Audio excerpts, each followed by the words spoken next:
أعوذ بالله من الشيطان الرجيم. بسم الله الرحمن الرحيم.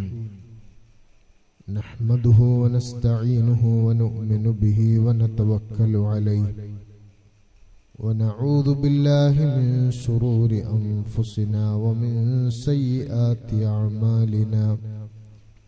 من يهده الله فلا مضل له ومن يضلل فلا هادي له. نشهد أن لا إله إلا الله وحده لا شريك له، ونشهد أن سيدنا ونبينا محمدا صلى الله عليه وسلم عبده ورسوله، أرسله بالهدى ودين الحق ليظهره على الدين كله ولو كره المشركون. اللهم صل وسلم وبارك على سيدنا محمد وعلى آل سيدنا ومولانا محمد، وصل على جميع الأنبياء والمرسلين وآل كل والصحابة أجمعين. توسلنا ببسم الله وبالهادي رسول الله وكل مجاهد لله وأهل البدر يا الله.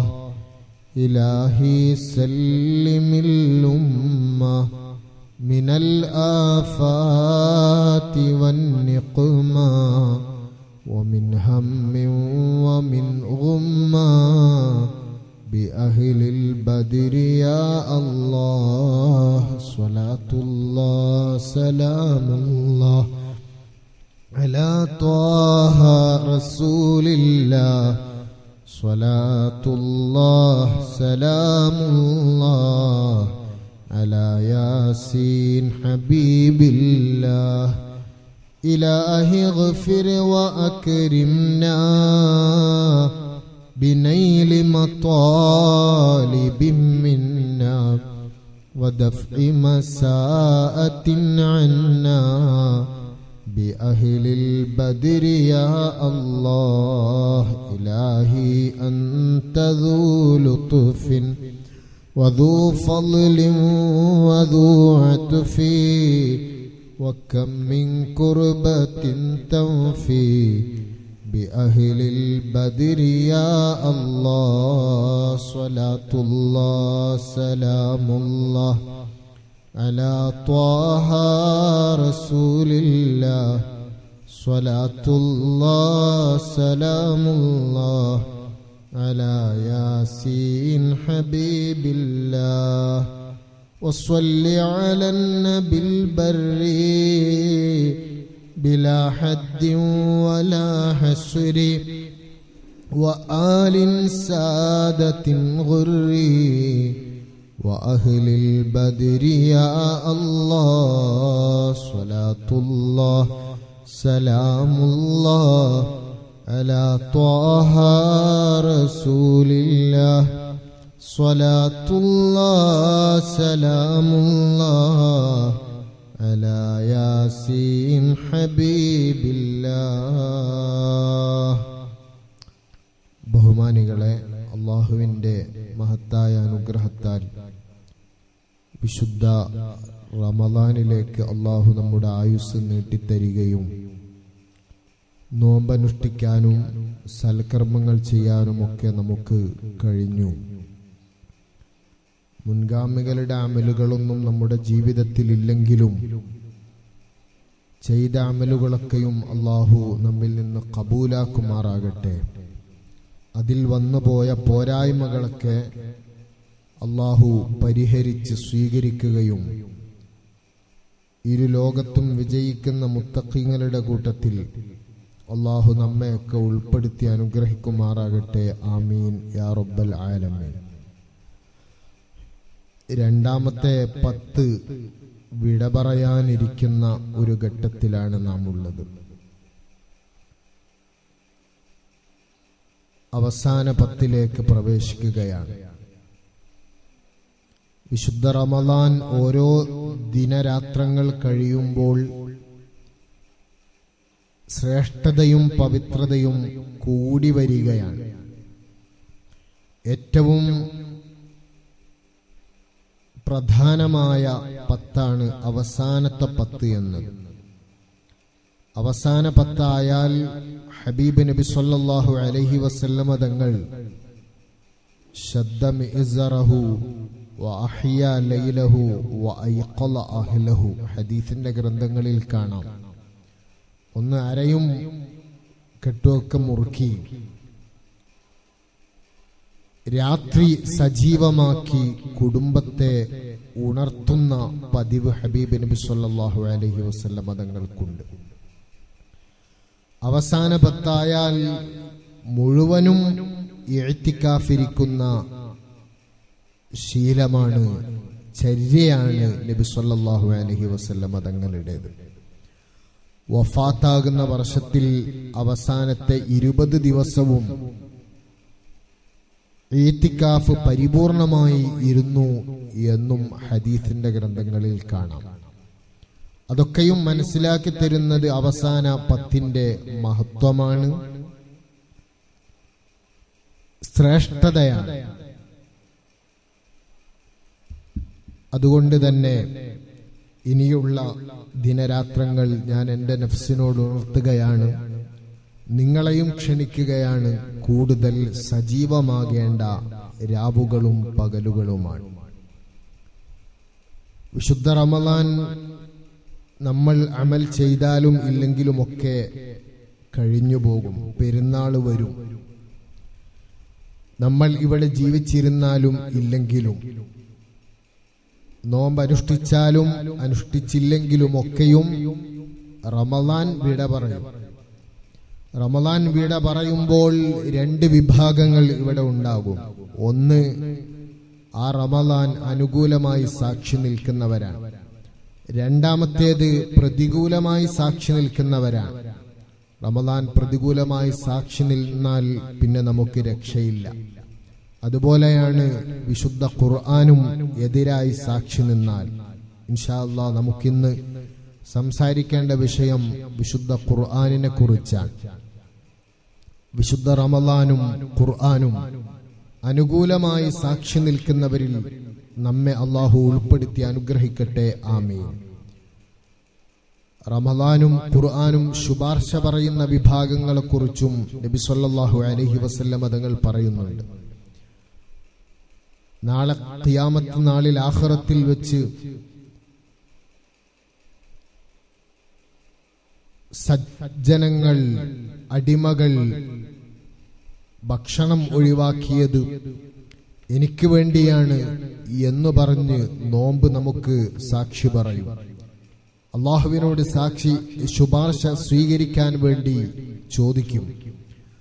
അതുപോലെ ഖുർആനും അവന്റെ ഉറക്കമൊഴിച്ച് എന്നെ ഓതിയവനാണ്, എന്നെ ഓതിയവളാണ്, അതുകൊണ്ട് അവന്റെ വിഷയത്തിൽ, അവളുടെ വിഷയത്തിൽ ഞാൻ ശുപാർശ പറയുകയാണ്, അത് സ്വീകരിക്കണം എന്ന് അള്ളാഹുവിനോട് പറയുന്ന രംഗം ഉണ്ടാകുമെന്നാണ്. അവിടെയൊക്കെ നാം മനസ്സിലാക്കേണ്ടത്, ചിന്തിക്കേണ്ടത്, ഓർമ്മിക്കേണ്ടത് അതിൽ ഞാൻ പെടുമോ എന്നുള്ളതാണ്. കാരണം അത് മറ്റൊരാളോടും ചോദിക്കേണ്ടതില്ലല്ലോ. നമുക്ക് തന്നെ സ്വയം വിചിന്തനം നടത്താം. നാം എത്രമാത്രം ഖുർആൻ ഓതിയിട്ടുണ്ട്, വിശുദ്ധ റമളാനിനെ ഉപയോഗപ്പെടുത്തിയിട്ടുണ്ട്. ഇൻഷാ അല്ലാഹ് കഴിഞ്ഞതിനെ കുറിച്ച് ടെൻഷൻ അടിച്ചിരിക്കുക എന്നതല്ല വിശ്വാസി ചെയ്യേണ്ടത്.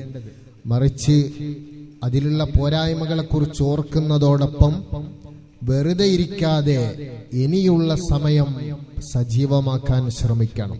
40-45 വയസ്സ് ജീവിച്ച ഒരു സഹോദരി, ഞാൻ ഒന്നും ചെയ്തിട്ടില്ല, കാര്യമായി ഒരു അറിവും നേടിയിട്ടില്ല, ഇബാദത്ത് എടുത്തിട്ടില്ല എന്നും പറഞ്ഞ് കരഞ്ഞിരുന്നാൽ, ഒരു അമലും ചെയ്യാതിരുന്നാൽ ബാക്കിയുള്ള സമയം കൂടി നഷ്ടമാവുകയാണ് ചെയ്യുക.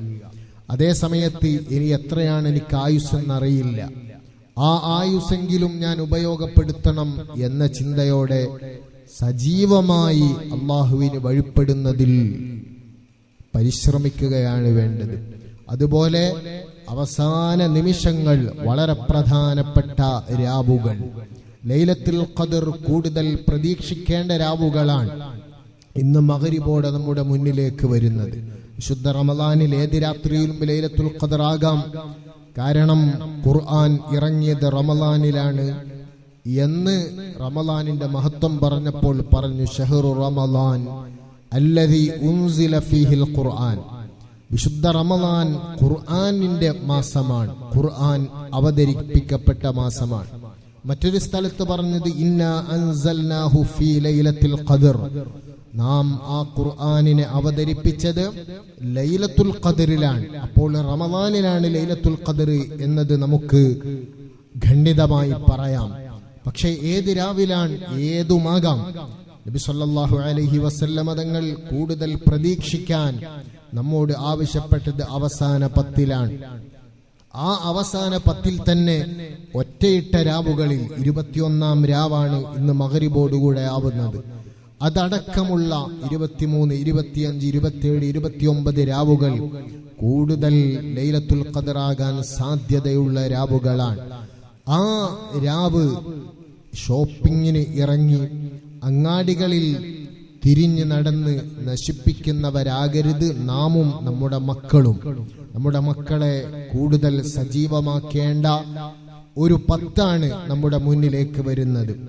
ഒരിക്കലും ആൺകുട്ടികൾ, പുരുഷന്മാർ മഗ്രിബ് ഇശാ ജമാഅത്ത് പള്ളിയിലല്ലാതെ ഈ 10 ദിനങ്ങളിൽ നിസ്കരിക്കരുത്. ഏറ്റവും ചുരുങ്ങിയത് മഗ്രിബ് ഇശാ സുബ്ഹി അത് ജമാഅത്തായി നിർവഹിച്ചു കിട്ടുക എന്നതാണ് ലൈലത്തുൽ ഖദർ കൊണ്ട് ഭാഗ്യം സിദ്ധിക്കാൻ വേണ്ടത്. ഏറ്റവും ചുരുങ്ങിയതാണ് പറഞ്ഞത്. അതിനപ്പുറം വിശുദ്ധ റമദാൻ മാസത്തിൽ എന്തൊക്കെ അമലുകൾ നമുക്ക് ചെയ്യാൻ കഴിയും അതെല്ലാം ചെയ്ത് നമ്മുടെ പാപങ്ങൾ പൊറുപ്പിക്കണം. വിശുദ്ധ റമദാൻ എത്തിയിട്ടും നന്നായിട്ടില്ലെങ്കിൽ പിന്നെ എപ്പോഴാ എന്ന് മഹാന്മാര് ചോദിക്കുന്നുണ്ട്. അത് തന്നെയല്ലേ നബി സല്ലല്ലാഹു അലൈഹി വസല്ലമ തങ്ങളും മിമ്പറിൽ കയറുമ്പോൾ 2-ാമത്തെ പടിയിൽ വെച്ച് പറഞ്ഞ ആമീനിന്റെ വ്യാഖ്യാനം എന്തിനു വേണ്ടി പറഞ്ഞു എന്ന് വിശദീകരിച്ചപ്പോൾ അവിടുന്ന് പറഞ്ഞത് ജിബ്രീൽ അലൈഹിസ്സലാത്തു വസ്സലാം വന്ന് ദുആ ചെയ്തതാണ്. ആരാണ് ജിബ്രീൽ? മലക്കുകളുടെ നേതാവാൻ. ഒരു തെറ്റും ജീവിതത്തിൽ ചെയ്യാത്ത വിഭാഗമാണ് മലക്കുകൾ. ലാ യഅസൂനല്ലാഹ മാ അമറഹും വയഫ്അലൂന മാ യുഅമറൂൻ. കൽപ്പിക്കപ്പെട്ടത് മുഴുവൻ ചെയ്യുകയും വിരോധിച്ചത് ഒന്നും ചെയ്യാതിരിക്കുകയും ചെയ്യുന്ന വിഭാഗം. ആ വിഭാഗത്തിലെ നേതാവ്, എല്ലാ നബിമാർക്കും വഹി എത്തിച്ചു കൊടുക്കുന്ന, ദിവ്യ സന്ദേശം എത്തിക്കുന്ന നേതാവ് ജിബ്രീൽ അലൈഹിസ്സലാത്തു വസ്സലാമിന്റെ പ്രാർത്ഥനയാണ്, റമദാൻ ഒരാൾക്ക് എത്തിയിട്ട് പാപം പൊറുത്തില്ലെങ്കിൽ, പാപം പൊറുക്കപ്പെടാനുള്ള പ്രവർത്തനങ്ങൾ അവനിൽ നിന്നുണ്ടായില്ലെങ്കിൽ അള്ളാഹുവിന്റെ കാരുണ്യത്തിൽ നിന്ന് വിദൂരത്താക്കട്ടെ എന്ന പ്രാർത്ഥനയ്ക്ക് ഉത്തരം പറയുന്നത്, ആമീൻ പറയുന്നത് ലോക സൃഷ്ടികളിൽ അത്യുന്നതരായ അഷ്റഫുൽ ഖൽഖ് മുഹമ്മദുർ റസൂലുള്ളാഹി സ്വല്ലല്ലാഹു അലൈഹി വസല്ലമ തങ്ങളാണ്. അതുകൊണ്ട് വളരെ ഭയപ്പെടണം. ഇനി പാപം പൊറുപ്പിക്കാനുള്ള ദിനങ്ങളാണ് നമ്മുടെ മുന്നിലുള്ളത് എന്ന ബോധത്തോടെ ശുദ്ധ റമദാൻ ഉപയോഗപ്പെടുത്താൻ അള്ളാഹു നമുക്കൊക്കെ തൗഫീഖ് നൽകട്ടെ. ആമീൻ.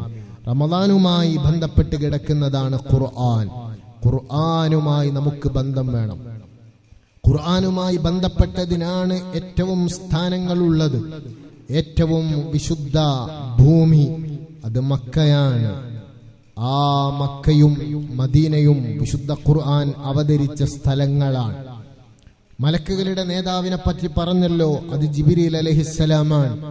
ആ ജിബ്രീൽ അലൈഹിസ്സലാമാണ് വിശുദ്ധ ഖുർആൻ അതിന്റെ സന്ദേശം നബിതങ്ങൾക്ക് എത്തിച്ചു കൊടുത്തത്. സൃഷ്ടികളിൽ ഏറ്റവും ശ്രേഷ്ഠരായ നബിതങ്ങൾക്കാണ് ഖുർആൻ അവതരിച്ചത്. ആ ഖുർആൻ ഇറക്കപ്പെട്ട മാസം അതാണ് മാസങ്ങളുടെ കൂട്ടത്തിൽ ഏറ്റവും ശ്രേഷ്ഠതയുള്ള മാസം. വിശുദ്ധ ഖുർആൻ അവതരിച്ച രാത്രി, ആ രാത്രിയാണ് ലൈലത്തുൽ ഖദർ. 1000 മാസങ്ങളെക്കാൾ പവിത്രതയുള്ള രാത്രികളുടെ കൂട്ടത്തിൽ ഏറ്റവും പുണ്യമുള്ള രാത്രി. അതുകൊണ്ട് തന്നെ ആ ഖുർആൻ ഏത് ഹൃദയത്തിലാണുള്ളത്, ആരിലാണുള്ളത്, ആരാണ് ഖുർആനുമായി ഏറ്റവും ബന്ധപ്പെടുന്നത്, അതിനനുസരിച്ചാണ് അവരുടെ ശ്രേഷ്ഠതയുള്ളത്, അവരുടെ മഹത്വമുള്ളത്. ഇരിക്കട്ടെ, നബി സല്ലല്ലാഹു അലൈഹി വസല്ലമ തങ്ങൾക്ക് അല്ലാഹു നൽകിയ മുഅ്ജിസത്തുകളിൽ ഏറ്റവും പ്രധാനപ്പെട്ട മുഅ്ജിസത്താണ് വിശുദ്ധ ഖുർആൻ. ഖിയാമത്ത് നാൾ വരെ നിലനിൽക്കുന്ന മുഅ്ജിസത്ത്. ഇമാം ബുഖാരി റളിയല്ലാഹു അൻഹു അടക്കം ഉദ്ധരിക്കുന്ന ഹദീസിൽ കാണാം, മാ മിനൽ അംബിയാഇ മിൻ നബിയ്യിൻ ഇല്ലാ ഖദ് ഉതിയ മിനൽ ആയാതി മാ മിത്ലുഹു ആമന അലൈഹിൽ ബശർ. മനുഷ്യർ വിശ്വസിക്കുന്നതിന് യോഗ്യമായ ദൃഷ്ടാന്തങ്ങൾ എല്ലാ നബിമാർക്കും അല്ലാഹു നൽകിയിട്ടുണ്ട്. ലോകത്ത് അല്ലാഹുവിന്റെ ദീൻ പ്രചരിപ്പിക്കാൻ വേണ്ടി വന്നവരാണല്ലോ നബിമാർ. 124,000 പ്രവാചകന്മാര് വന്നിട്ടുണ്ട്, നബിമാര് വന്നിട്ടുണ്ട്. ആ നബിമാർ അവരൊക്കെയും മനുഷ്യ വിഭാഗത്തിൽപ്പെട്ടവരാണ്. അപ്പോ മനുഷ്യരിൽ നിന്ന് ഒരാൾ വന്നിട്ട് നബിയാണ് എന്ന് പറയുമ്പോ സ്വാഭാവികമായും നമ്മളും മനുഷ്യരാണല്ലോ. അപ്പോ നബിയാണെന്ന് പറയുമ്പോ അങ്ങനെ എല്ലാവരും പറയുകയാണെങ്കിൽ എന്തു ചെയ്യും? വേർതിരിവ് വേണം, ദൃഷ്ടാന്തം വേണം. അതിനാണ് മുഅ്ജിസത്ത് എന്ന് പറയുന്നത്. നബിയാണ് എന്ന് വാദിച്ച് ആ വാദവുമായി ഒരാൾ വരുമ്പോൾ എല്ലാവരെയും അശക്തമാക്കുന്ന വിധത്തിൽ അസാധാരണ സംഭവങ്ങൾ കാണിക്കും നബിമാർ. അതിനാണ് മുഅ്ജിസത്ത് എന്ന് പറയുന്നത്. എല്ലാ അത്ഭുതങ്ങളും മുഅ്ജിസത്തല്ല.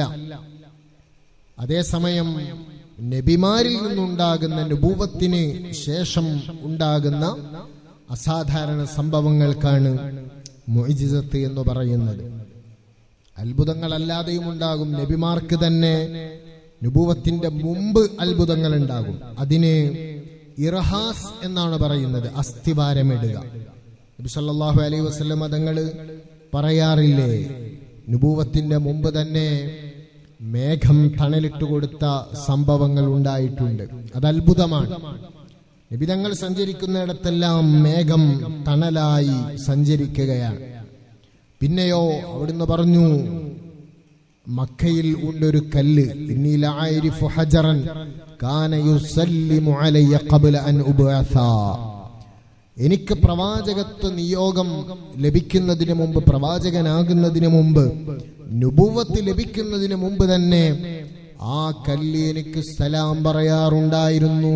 അത് അത്ഭുതമാണ്. നബി സല്ലല്ലാഹു അലൈഹി വസല്ലം തങ്ങൾക്ക് നുബുവത്തിന് മുമ്പ് തന്നെ അങ്ങനെ ധാരാളം അത്ഭുതമുണ്ടായിട്ടുണ്ട്. അതിന് സാധാരണഗതിയിൽ മുഅ്ജിസത്ത് എന്ന് പറയാറില്ല. പറഞ്ഞതുകൊണ്ട് തെറ്റുമില്ല. കാരണം നബിയാകാൻ പോകുന്നവർക്കുള്ള അത്ഭുതങ്ങളാണ് എന്നതുകൊണ്ട്. ഇനിയോ നബിമാരല്ലാത്ത അള്ളാഹുവിന്റെ ഔലിയാക്കൾക്കും അത്ഭുതങ്ങൾ ഉണ്ടാകാം. ആ അത്ഭുതങ്ങൾക്ക് കറാമത്തെന്നാണ് പറയുന്നത്. മഹാന്മാരായ സ്വഹാബികളിൽ ഉണ്ടായ കറാമത്തുകളുണ്ട്. അതുപോലെ അഇമ്മത്തുൽ മുജ്തഹിദീൻ 4 ഇമാമുമാർക്കുണ്ടായ കറാമത്തുകളുണ്ട്. അതുപോലെ മുഹീദ്ദീൻ ശൈഖ് റളിയല്ലാഹു അൻഹു അടക്കമുള്ള ഖാജാ തങ്ങളടക്കമുള്ള ഒരുപാട് ഔലിയാക്കൾക്കുള്ള അത്ഭുതങ്ങളുണ്ട്, കറാമത്തുകളാണത്. അതിനങ്ങനെയാണ് പറയുന്നത്, വലിയിൽ നിന്നുണ്ടാകുന്ന അത്ഭുതങ്ങൾ, അസാധാരണ സംഭവങ്ങൾക്ക് കറാമത്തെന്ന് പറയും. ഇനി ഔലിയാക്കൾ ആയില്ലെങ്കിലും, വിലായത്തെന്ന പദവി ലഭിച്ചില്ലെങ്കിലും, സ്വാലിഹീങ്ങളായ ആളുകളിൽ നിന്നും അത്ഭുതങ്ങൾ ഉണ്ടാകാം. അതിന് മഊനത്തെന്നാണ് പറയുന്നത്, വിശിഷ്ട സഹായമെന്ന് പറയും. ഇനിയോ ഇസ്ലാമിന്റെ എതിരാളികളിൽ നിന്നും അത്ഭുതങ്ങൾ ഉണ്ടാകാം. അതുകൊണ്ട് തന്നെ അത്ഭുതങ്ങൾ കാണുമ്പോഴേക്ക് അയാൾ വലിയാണെന്നോ, അതുപോലെ അള്ളാഹുവിന്റെ അടുക്കൽ സ്ഥാനമുള്ളയാളാണെന്നോ ഒരിക്കലും കരുതേണ്ടതില്ല. ആ ആരുടെ സമീപമെങ്കിലും പോയി അയാളൊന്ന് തടവിയപ്പോഴേക്ക് രോഗം മാറിയെങ്കിൽ അയാള് തഖ്വയുള്ളയാളാണ് എന്ന് കരുതേണ്ടതില്ല. നമ്മൾ ചെറിയ പ്രായത്തിലേ പഠിക്കുന്നതല്ലേ. അതേ, ദജ്ജാല് വരും. ഖിയാമത്ത് നാളിന്റെ അടയാളങ്ങൾ പഠിക്കുന്ന കൂട്ടത്തിൽ പഠിച്ചു. ദജ്ജാല് വന്ന് ഇവിടെ പല അത്ഭുതങ്ങളും കാണിക്കും. മരിച്ചവരെ ജീവിപ്പിക്കുക വരെ ചെയ്യും. മഴ വർഷിപ്പിക്കാൻ അവൻ ആവശ്യപ്പെടുമ്പോൾ മഴ വർഷിക്കും. അതുപോലെ വൃക്ഷങ്ങളും സസ്യങ്ങളും മുളപ്പിക്കും. പല പല അത്ഭുതങ്ങളും കാണിക്കുന്നവനാണ് ദജ്ജാൽ. പക്ഷേ അവനൊരു സ്വാലിഹായ മനുഷ്യനല്ല, അവൻ വിശ്വാസിയല്ല, കാഫിറാണ്. അപ്പോൾ അവിശ്വാസികളുടെ അടുക്കൽ നിന്നും അത്ഭുതങ്ങൾ ഉണ്ടാകും. അതവർക്ക് അനുകൂലമായിട്ടുണ്ടാകുന്നതാണ് ദജ്ജാലിൽ നിന്ന് പറഞ്ഞത്. ഇനിയോ ചിലപ്പോൾ അവർക്ക് എതിരായിട്ടും അത്ഭുതങ്ങൾ ഉണ്ടാകും. മുസൈലിമത്തുൽ കദ്ദാബ് എന്ന് പറയുന്ന കള്ളപ്രവാചകൻ ലോകത്ത് വന്നിരുന്നു. ആ മുസൈലിമ ഇവിടെ അത്ഭുതങ്ങൾ കാണിച്ചു. പക്ഷേ അവൻ ഉദ്ദേശിച്ചതുപോലെയല്ല സംഭവിച്ചത്. അയാളുടെ അടുക്കൽ ഒരു കണ്ണിന് കാഴ്ചയില്ലാത്ത ഒരാളെ കൊണ്ടുവന്നു കാഴ്ച സുഖപ്പെടാൻ വേണ്ടി. നബി സല്ലല്ലാഹു അലൈഹി വസല്ലം തങ്ങൾ മുഅ്ജിസത്തിലൂടെ കണ്ണിന് കാഴ്ച നൽകിയിട്ടുണ്ട്. എന്തിനേറെ മഹാനായ ഖത്താദ റളിയല്ലാഹു അൻഹു യുദ്ധത്തിൽ കണ്ണിന് അമ്പേറ്റ് തൂങ്ങിപ്പിടിച്ച കണ്ണുമായി നബി സല്ലല്ലാഹു അലൈഹി വസല്ലം തങ്ങളുടെ സന്നിധിയിലേക്ക് വന്ന് ഇതൊന്ന് ഫിറ്റ് ചെയ്തു തരണമെന്ന് പറഞ്ഞപ്പോ ക്ഷമിക്കാൻ ആവശ്യപ്പെട്ടു. ആ സമയത്ത് ഖത്താദ റളിയല്ലാഹു അൻഹു പറഞ്ഞു, ഞാൻ ക്ഷമിച്ചോളാം, പക്ഷേ ഈയിടെ വിവാഹം കഴിഞ്ഞ ഒരു പുതുമണവളനാണ്.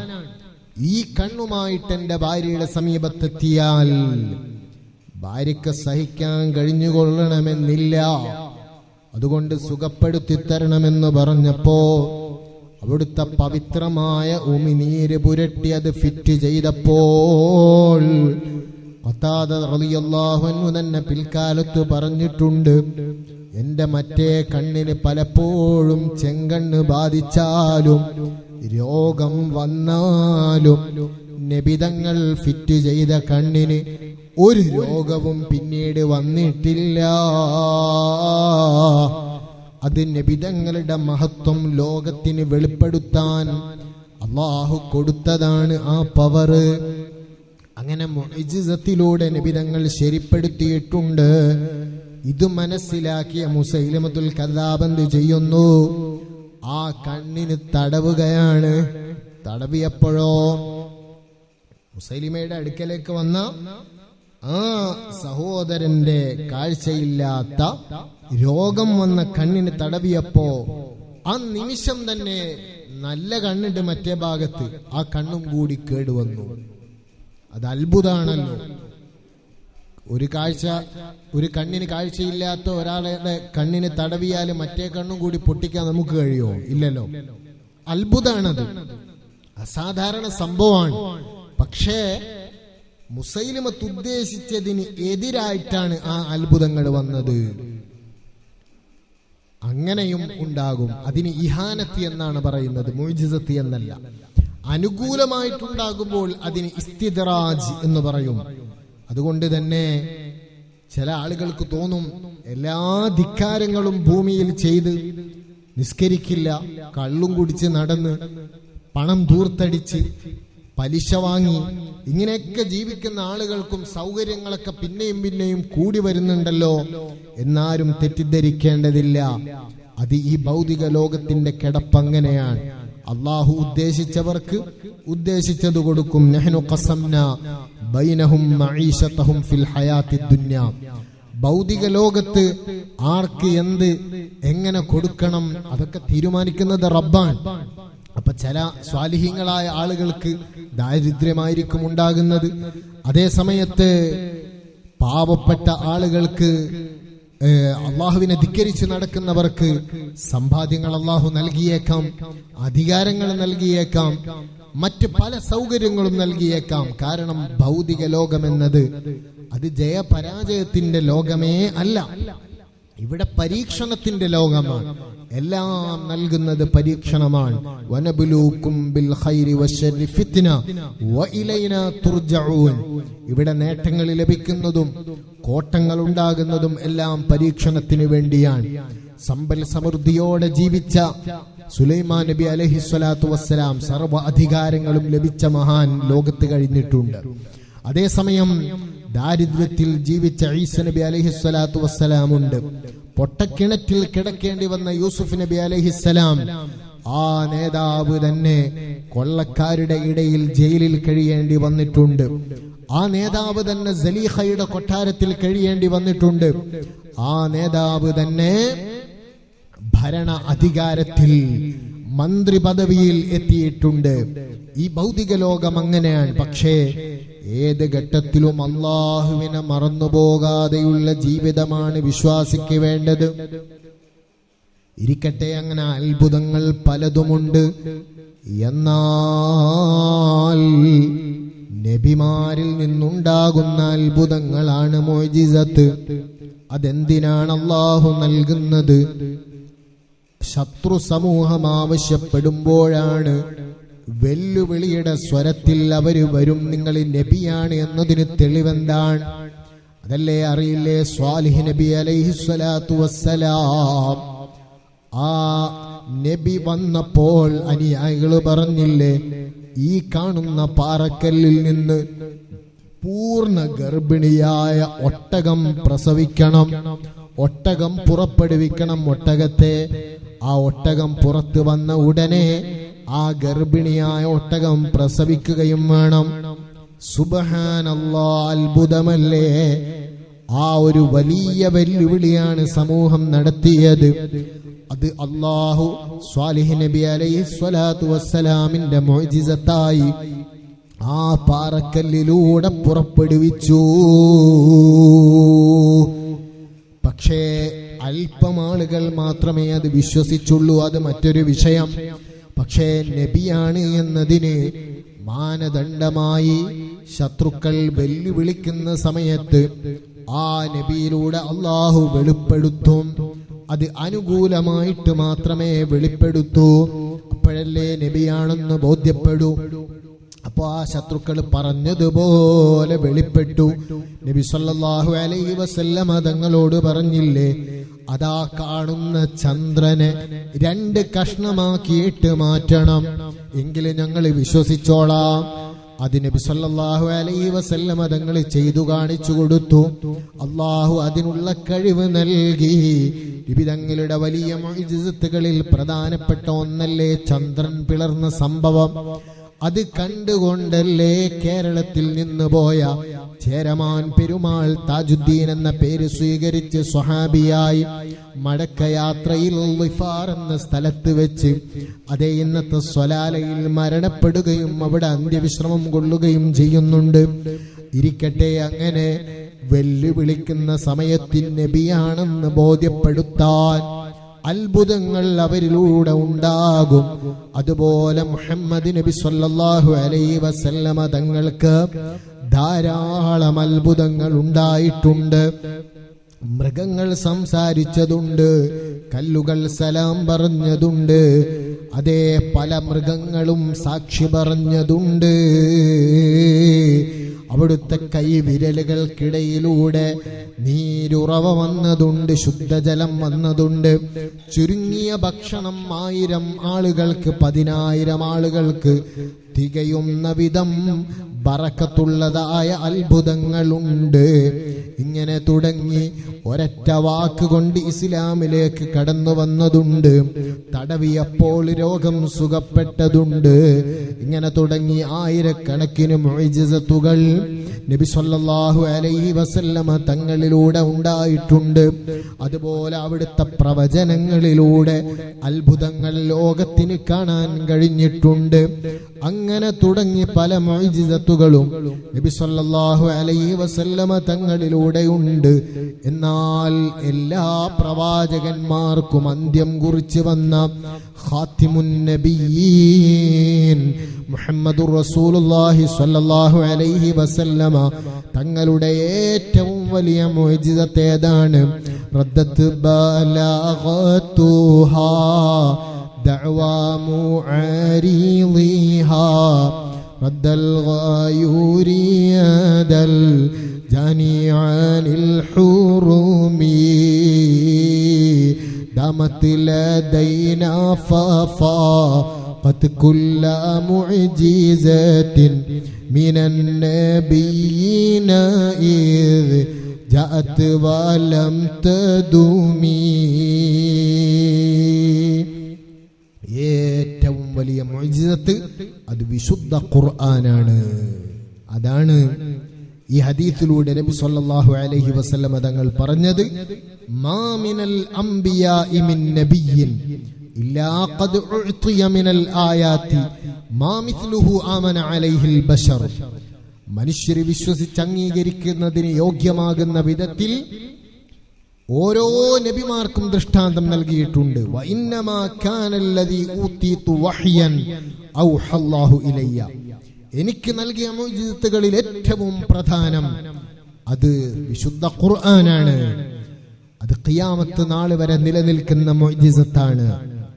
ആ വിശുദ്ധ ഖുർആൻ ഇറക്കിയിട്ട് ഖുർആനിന്റെ വെല്ലുവിളിയാണ്, വഇൻ കുൻതും ഫീ റൈബിൻ മിമ്മാ നസ്സൽനാ അലാ അബ്ദിനാ ഫഅ്തൂ ബിസൂറത്തിൻ മിൻ മിസ്ലി വദ്ഉ ശുഹദാഅകും മിൻ ദൂനില്ലാഹി ഇൻ കുൻതും സ്വാദിഖീൻ. അല്ലാഹു ഇറക്കിയ നബിതങ്ങൾക്ക് ഇറക്കിക്കൊടുത്ത ഈ വിശുദ്ധ ഖുർആനിൽ നിങ്ങൾ ആരെങ്കിലും സംശയിക്കുന്നവരാണെങ്കിൽ, ഇത് ദൈവിക ഗ്രന്ഥമല്ലെന്ന് ആർക്കെങ്കിലും വാദമുണ്ടെങ്കിൽ, അല്ലാഹുവിന്റെ വചനങ്ങളല്ല എന്ന വാദമാർക്കെങ്കിലും ഉണ്ടെങ്കിൽ ഒരൊറ്റ വെല്ലുവിളി മാത്രം. ആദ്യമായിട്ട് ഖുർആൻ പോലെയുള്ളത് നിങ്ങൾ കൊണ്ടുവരൂ എന്ന് പറഞ്ഞു. അതിന് കഴിഞ്ഞില്ല.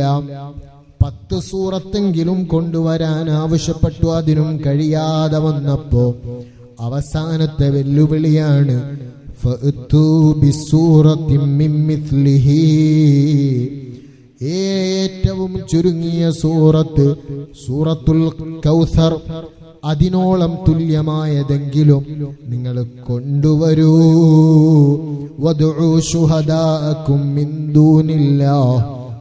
അല്ലാഹുവല്ലാത്ത എല്ലാവരെയും നിങ്ങൾ വിളിച്ചോളൂ. ഇൻ കുൻതും സ്വാദിഖീൻ. നിങ്ങളുടെ വാദം സത്യസന്ധമാണെങ്കിൽ നിങ്ങൾ ചെയ്യേണ്ട പണി അതാണ്. ഖുർആനിന് തുല്യമായത് കൊണ്ടുവരൂ. പക്ഷേ ഏറ്റവും വലിയ സാഹിത്യകാരന്മാര് ജീവിച്ചിരുന്ന ആ കാലഘട്ടത്തിൽ പോലും ഒരാൾക്കും അത് കൊണ്ടുവരാൻ കഴിഞ്ഞില്ലെന്ന് മാത്രമല്ല, അത് സ്വീകരിച്ച് എഴുതി പുറപ്പെടാൻ തയ്യാറായവർ എല്ലാം മടക്കി വച്ച് ഇസ്ലാം സ്വീകരിക്കുന്ന കഥയാണുള്ളത്. അതല്ലേ ചരിത്രം? ലബീദ് റളിയല്ലാഹു അൻഹുവിന്റെ ചരിത്രം അതല്ലേ? സൂറത്തുൽ കൗസർ അങ്ങനെ എഴുതിയിട്ട് അതിന് തുല്യമായത് എഴുതി കുറിക്കാൻ തുടങ്ങിയപ്പോ അവന് തന്നെ തോന്നുകയാണ് ഇതൊന്നും ഖുർആനിന് സമമാകുന്നില്ല. അവസാനമതാ ഒന്നുകൂടി പാരായണം ചെയ്യുന്നു. ഇന്നാ അഅ്തൈനാകൽ കൗസർ ഫസ്വല്ലി ലിറബ്ബിക വൻഹർ ഇന്ന ശാനിയക ഹുവൽ അബ്തർ. 3 വാചകങ്ങളും ഉരുവിട്ടപ്പോ നാലാമതവന്റെ വായിൽ നിന്ന് വരുന്നത് മഹാദാ ഖൗലുൽ ബശർ. ഇത് മനുഷ്യന്റെ വാക്കുകളല്ല, ഇത് മനുഷ്യനെ സൃഷ്ടിച്ച ഉടമസ്ഥനായ ഖാലിഖായ സ്രഷ്ടാവായ രാജാവിന്റെ വാക്കുകളാണ്. അതുകൊണ്ട് അഷ്ഹദു അല്ലാ ഇലാഹ ഇല്ലല്ലാഹ് വ അന്ന മുഹമ്മദർ റസൂലുള്ളാഹ്. ആ രാജാവിന്റെ റസൂലാണ് നബിതങ്ങളെന്ന് റബ്ബിന്റെ സൃഷ്ടിയായ റബ്ബിന്റെ റസൂലായ നബിതങ്ങളാണ് മുഹമ്മദ് നബി സല്ലല്ലാഹു അലൈഹി വസല്ലം തങ്ങളെന്ന് ഞാൻ വിശ്വസിക്കുന്നു എന്ന് പറഞ്ഞ് ഇസ്ലാമിലേക്ക് കടന്നു വന്ന നേതാവാണ് ലബീദ് റളിയല്ലാഹു അൻഹു. ആ വിശുദ്ധ ഖുർആനിന്റെ അനുയായികളാണ് നാം. ആ ഖുർആൻ ഇറങ്ങിയ മാസത്തിലാണ് നാം ഉള്ളത്. ആ ഖുർആനുമായി നമുക്ക് നല്ല ബന്ധം വേണം. അതിനെ ബഹുമാനിക്കണം. ആ ഖുർആൻ പാരായണം ചെയ്യണം. ഖുർആൻ പഠിക്കണം. അത് ആശയങ്ങൾ ഗ്രഹിച്ചുകൊണ്ട് ഓതണം. മറ്റുള്ളവർക്ക് പഠിപ്പിച്ചു കൊടുക്കണം. ഖുർആനുമായി ബന്ധപ്പെട്ട ജീവിതം നമുക്ക് വേണം. ഖുർആനിനെ സ്നേഹിക്കണം. ആ ഖുർആൻ പ്രകാശമാണ്. എല്ലാ രോഗങ്ങൾക്കുമുള്ള ശമനമാണ്. എല്ലാ പ്രശ്നങ്ങൾക്കുമുള്ള പരിഹാരമാണ്. എല്ലാത്തിനും മതിയാകുന്നതാണ് വിശുദ്ധ ഖുർആൻ. ഖുർആൻ തന്നെ പറയുന്നു, വത്ലു മാ ഊഹിയ ഇലൈക മിൻ കിതാബി റബ്ബിക്. ഓ നബിയേ, അങ്ങയുടെ റബ്ബിന്റെ കിതാബിൽ നിന്ന് വഹിയായി നിങ്ങൾക്ക് ലഭിച്ചത് അത് നിങ്ങൾ പാരായണം ചെയ്യണം. ഖുർആൻ ഓതണം. അത് വലിയ ഇബാദത്താണ്. നമ്മോടുമുള്ള കൽപ്പനയാണത്. ലാ മുബദ്ദില ലികലിമാതി. ആ വിശുദ്ധ ഖുർആനിന്റെ വചനങ്ങൾക്ക് യാതൊരു മാറ്റവും ഇല്ലാതെ നിലനിൽക്കും. ഖിയാമത്ത് നാൾ വരെ സംരക്ഷിക്കപ്പെടുന്ന ഗ്രന്ഥമാണ്. ഇന്നാ നഹ്നു നസ്സൽന ദിക്റ വ ഇന്നാ ലഹു ലഹാഫിളൂൻ. ആ ഖുർആനിനെ നാമാണ് അവതരിപ്പിച്ചത്. അതിന്റെ സംരക്ഷണവും നാം തന്നെ ഏറ്റെടുത്തുവെന്ന് ഖുർആനിൽ അല്ലാഹുവിന്റെ പ്രഖ്യാപനമാണ്. വലൻ തജിദ മിൻ ദൂനിഹി മുൽതഹദാ. ആ ഖുർആൻ അല്ലാഹുവിന്റെ കലാമാണ്. ആ റബ്ബിനെ കൂടാതെ ഒരഭയ കേന്ദ്രവും നമുക്കില്ല. ആ റബ്ബിന്റെ കലാമായ ഖുർആൻ പാരായണം ചെയ്യാൻ അല്ലാഹുവിന്റെ നിർദ്ദേശമാണ്. ഒരുപാട് സ്ഥലങ്ങളിലുണ്ട്. മറ്റൊരു സ്ഥലത്ത് കാണാം, ഉത്ലു മാ ഊഹിയ ഇലൈക മിനൽ കിതാബി വ അഖിമിസ് സ്വലാത്ത്. ഖുർആൻ ഓതി നിങ്ങൾ നിസ്കരിക്കണം. ഖുർആനിന്റെ പ്രഖ്യാപനമാണ്. അതുകൊണ്ടല്ലേ ഒരു ദിവസം 17 തവണ സൂറത്തുൽ ഫാത്തിഹ ചുരുങ്ങിയത് ഓതൽ നമുക്ക് നിർബന്ധമാണ്. അതേ പ്രായപൂർത്തിയും ബുദ്ധിയും ശുദ്ധിയുമുള്ളവരാണോ അവർക്ക് നിർബന്ധമാണ് നിസ്കാരമെന്നത്. ആ നിസ്കാരത്തിൽ ഖുർആൻ ഓതൽ നിർബന്ധമാണ്. ലാ സ്വലാത്ത ലിമൻ ലം യഖറഅ ബിഫാത്തിഹത്തിൽ കിതാബ്. ഫാത്തിഹ ഓതാത്തവന് നിസ്കാരമില്ല എന്നല്ലേ. ആ നിസ്കാരത്തിൽ സൂറത്തോതലും സുന്നത്തുണ്ട്. ഫാത്തിഹ അല്ലാത്ത മറ്റ് സൂറത്തുകൾ ഓതലും സുന്നത്തുണ്ട്. അതിനു പുറമെ നിസ്കരിക്കുന്ന റവാത്തിബ് നിസ്കാരങ്ങൾ, അതുപോലെ ളുഹാ നിസ്കാരം, തഹജ്ജുദും അവ്വാബീൻ നിസ്കാരവും തുടങ്ങി തസ്ബീഹ് നിസ്കാരങ്ങളടക്കം ഏതൊക്കെ നിസ്കാരങ്ങളുണ്ടോ അതിലെല്ലാം ഖുർആൻ പാരായണം ചെയ്യണം. അതിനു പുറമെയും ഖുർആൻ ഓതണം. ഖൈറുക്കും മൻ തഅല്ലമൽ ഖുർആന വഅല്ലമ. നിങ്ങളിലേറ്റവും ഉത്തമരായ ആളുകൾ അത് ഖുർആൻ പഠിക്കുകയും പഠിപ്പിക്കുകയും ചെയ്യുന്നവരാണെന്ന് മുഹമ്മദുർ റസൂലുള്ളാഹ് സ്വല്ലല്ലാഹു അലൈഹി വസല്ലം. ഈ റമളാൻ മാസത്തിൽ അതുകൂടി വിചിന്തനം നടത്തേണ്ട ഒരു മാസമാണ്. ഖുർആനുമായി നമുക്കെത്ര ബന്ധമുണ്ട്, എത്ര സൂറത്തുകൾ നമ്മൾ മനഃപ്പാഠമാക്കിയിട്ടുണ്ട്. മനഃപ്പാഠമാക്കിയ സൂറത്തുകൾ ആവർത്തിച്ച് പാരായണം ചെയ്ത് ആ ഹിഫ്ള് സൂക്ഷിക്കാൻ നാം എത്ര ശ്രമം നടത്താറുണ്ട്. നമ്മുടെ ഈമാനിന്റെ അടയാളമാണ് വിശുദ്ധ ഖുർആനുമായുള്ള ബന്ധം. ഇന്നല്ലദീ ലൈസ ഫീ ജൗഫിഹി ശൈഉം മിനൽ ഖുർആനി കൽ ബൈത്തിൽ ഖരിബ. ഇമാം അഹ്മദ് തങ്ങളും ഇമാം തിർമിദി തങ്ങളൊക്കെ ഉദ്ധരിക്കുന്ന ഹദീസിൽ കാണാം, അല്പം പോലും ഹൃദയത്തിൽ വിശുദ്ധ ഖുർആൻ ഇല്ലാത്തവൻ അവൻ തകർന്ന് തരിപ്പണമായ വീട് പോലെയാണെന്ന് മുഹമ്മദുർ റസൂലുള്ളാഹി സ്വല്ലല്ലാഹു അലൈഹി വസല്ലം. അപ്പോൾ ഈമാനിന്റെ അടയാളമാണ് വിശുദ്ധ ഖുർആൻ എന്നത്. ഖുർആൻ പാരായണം ചെയ്യാത്ത വീടുകൾ അത് മക്ബറകളെ പോലെയാണ്, ശ്മശാന സദൃശ്യമാണ് എന്ന് നബി സല്ലല്ലാഹു അലൈഹി വസല്ലം തങ്ങൾ പറഞ്ഞിട്ടുണ്ട്. കാരണം ഖബറിൽ നിന്ന് സാധാരണഗതിയിൽ ഖുർആൻ ഓതപ്പെടാറില്ലല്ലോ, ഖബറിന്റെ ഉള്ളിൽ നിന്ന്. അതേ സമയത്ത് ചില മഹാന്മാരുടെ ഖബറിൽ നിന്ന് ഖുർആൻ പാരായണത്തിന്റെ ശബ്ദം കേട്ടത് ചരിത്രത്തിൽ നമുക്ക് കാണാൻ കഴിയുന്നതാണ്. എന്നാൽ സാധാരണഗതിയിൽ ശ്മശാനങ്ങൾ എന്നത് അത് സൈലന്റാണ്. അതുപോലെയാകരുത് നമ്മുടെ വീടുകൾ. വിശുദ്ധ ഖുർആൻ പാരായണം കൊണ്ട് അനുഗ്രഹീതമാകണം. ഖുർആൻ ഓതുന്നിടത്ത് അത് റഹ്മത്ത് ഇറങ്ങുമെന്നല്ലേ? അതുകൊണ്ടല്ലേ ഖുർആൻ പാരായണം കേൾക്കല് തന്നെ പ്രത്യേകം ഇബാദത്താണ്. വഇദാ ഖുരിഅൽ ഖുർആനു ഫസ്തമിഊ ലഹു വഅൻസിതു ലഅല്ലകും തുർഹമൂൻ. ഖുർആൻ ഓതപ്പെട്ടാൽ അത് നിങ്ങൾ ശ്രദ്ധിച്ച് കേൾക്കണേ.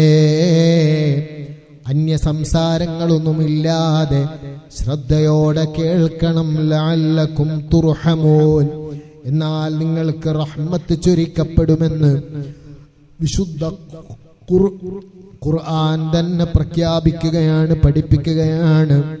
അല്ലാഹു നസ്സല അഹ്സനൽ ഹദീസി കിതാബൻ മുതശാബിഹൻ മസാനി തഖ്ശഇറു മിൻഹു ജുലൂദുൽ ലദീന യഖ്ശൗന റബ്ബഹും ثم تلين جلودهم وقلوبهم إلى ذكر الله. ആവർത്തിക്കപ്പെടുന്ന വചനങ്ങൾ സാമ്യതയുള്ള വിശുദ്ധ ഖുർആൻ. ആ ഖുർആനിനെ അല്ലാഹു ഏറ്റവും നല്ല വർത്തമാനമായിട്ടാണ് അവതരിപ്പിച്ചത്. അത് കേൾക്കുമ്പോൾ അല്ലാഹുവിനെ ഭയപ്പെടുന്ന തോലുകൾ അതതാ നല്ല കുളിർമയുള്ളതാകും. ثم تلين جلودهم وقلوبهم إلى ذكر الله. അല്ലാഹുവിനെ സ്മരിക്കുന്നതിലേക്ക് ഹൃദയം വിനീതമാകും. അവരുടെ ശരീരങ്ങളും ഖുർആൻ ഓതുന്നത് ഹൃദയം നന്നാകാനുള്ള ഏറ്റവും നല്ല മാർഗമാണ്.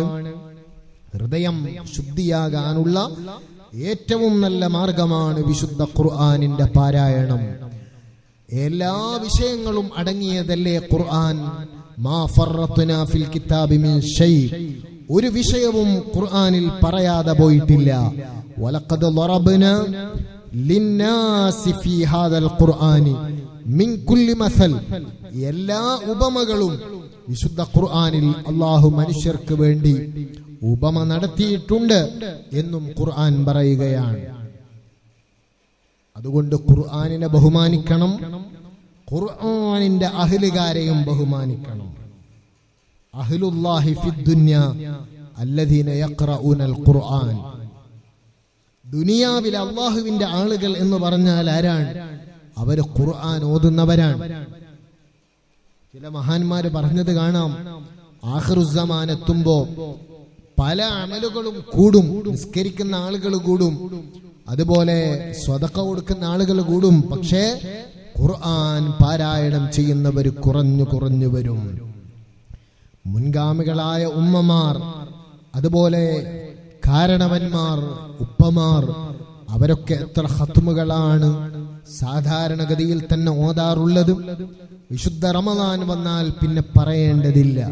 എന്നാൽ ഇന്ന് നമ്മുടെ അവസ്ഥ നാം തന്നെ പരിശോധിച്ചാൽ മതി. എത്രയാണ് നമുക്ക് ഖുർആൻ ഓതാൻ കഴിയുന്നത്? നമുക്ക് തിരക്കാണ്. ആ തിരക്ക് തീർന്നിട്ട് ഖുർആൻ ഓതാൻ എവിടെ സമയമുണ്ടാകും? നമ്മൾ തിരക്കോടെ ജീവിച്ചങ്ങനെ തീർന്നു പോകാൻ. തിരക്ക് അവസാനിക്കുമ്പോഴേക്ക് മരണം വരികയാണ്. പിന്നെ നമുക്ക് ഇബാദത്തിന് അവസരമില്ല. ഈ തിരക്കുള്ള ജീവിതത്തിനിടയിൽ തന്നെയാണ് നാം ആഖിറത്തിലേക്ക് സമ്പാദിക്കേണ്ടത്. അതാണ് നമ്മുടെ ലക്ഷ്യമാകേണ്ടതും. ഇരിക്കട്ടെ, അഹ്ലുല്ലാഹി ഫിദ്ദുനിയ അല്ലദീന യഖറഊനൽ ഖുർആൻ, ഖുർആൻ പാരായണം ചെയ്യുന്നവരാണ് ഭൗതിക ലോകത്ത് അല്ലാഹുവിന്റെ ആളുകൾ. അലാ മൻ അക്രമഹും ഫഖദ് അക്രമഹുല്ലാഹ്. ഖുർആൻ ഓതുന്നവരെ ബഹുമാനിച്ചാൽ അത്തരം ആളുകൾ അല്ലാഹുവിനെ ബഹുമാനിച്ചവരാണ്. വഅഅതാഹുൽ ജന്ന, ആ നിലക്ക് അവരെ ബഹുമാനിച്ചാൽ അല്ലാഹു അവർക്ക് സ്വർഗം നൽകും. വമൻ നഹാനഹും, എന്നാൽ ഖുർആനിന്റെ അഹ്ലുകാരെ ഒരാൾ നിസ്സാരമാക്കിയാലോ ഫഖദ് അഹാനഹുല്ലാഹു വഅദ്ഖലഹുന്നാർ, അവനെ അല്ലാഹുവും നിസ്സാരമാക്കുകയും നരകത്തിലേക്ക് അവനെ പ്രവേശിപ്പിക്കുകയും ചെയ്യും.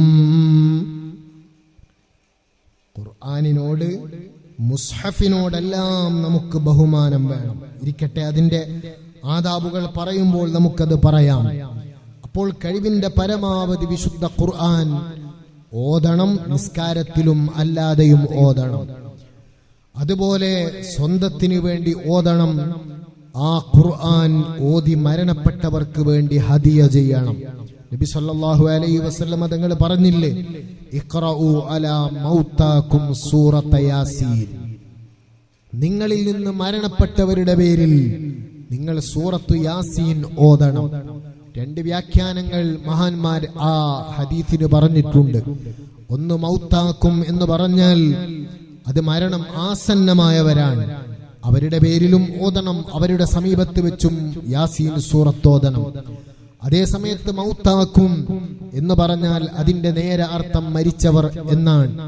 ഏതുപോലെ നിങ്ങൾ വെള്ളവസ്ത്രം ധരിക്കണം, ഇൽബസുൽ ബയാൽ, വെള്ളവസ്ത്രം നിങ്ങൾ ധരിക്കണം. വകഫിനു മൗതാക്കും, മരിച്ചവരെ ആ വെള്ളവസ്ത്രത്തിൽ കഫൻ ചെയ്യണം എന്ന് നബി സല്ലല്ലാഹു അലൈഹി വസല്ലം തങ്ങൾ പറഞ്ഞപ്പോഴും മൗതാക്കും എന്ന വാചകം തന്നെയാണ് ഉപയോഗിച്ചത്.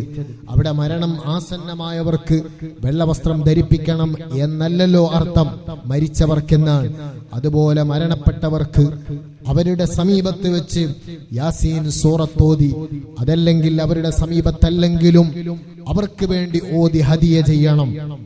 അങ്ങനെ ചെയ്യുമ്പോൾ അതിന്റെ നമുക്ക് ലഭിക്കുന്ന പ്രതിഫലത്തിന് തുല്യമായ ഫലം ആ മരണപ്പെട്ടവർക്കും ലഭിക്കും, ഖബറാളികൾക്ക് ലഭിക്കും. അത് മഹാന്മാരൊക്കെ രേഖപ്പെടുത്തിയതാണ്.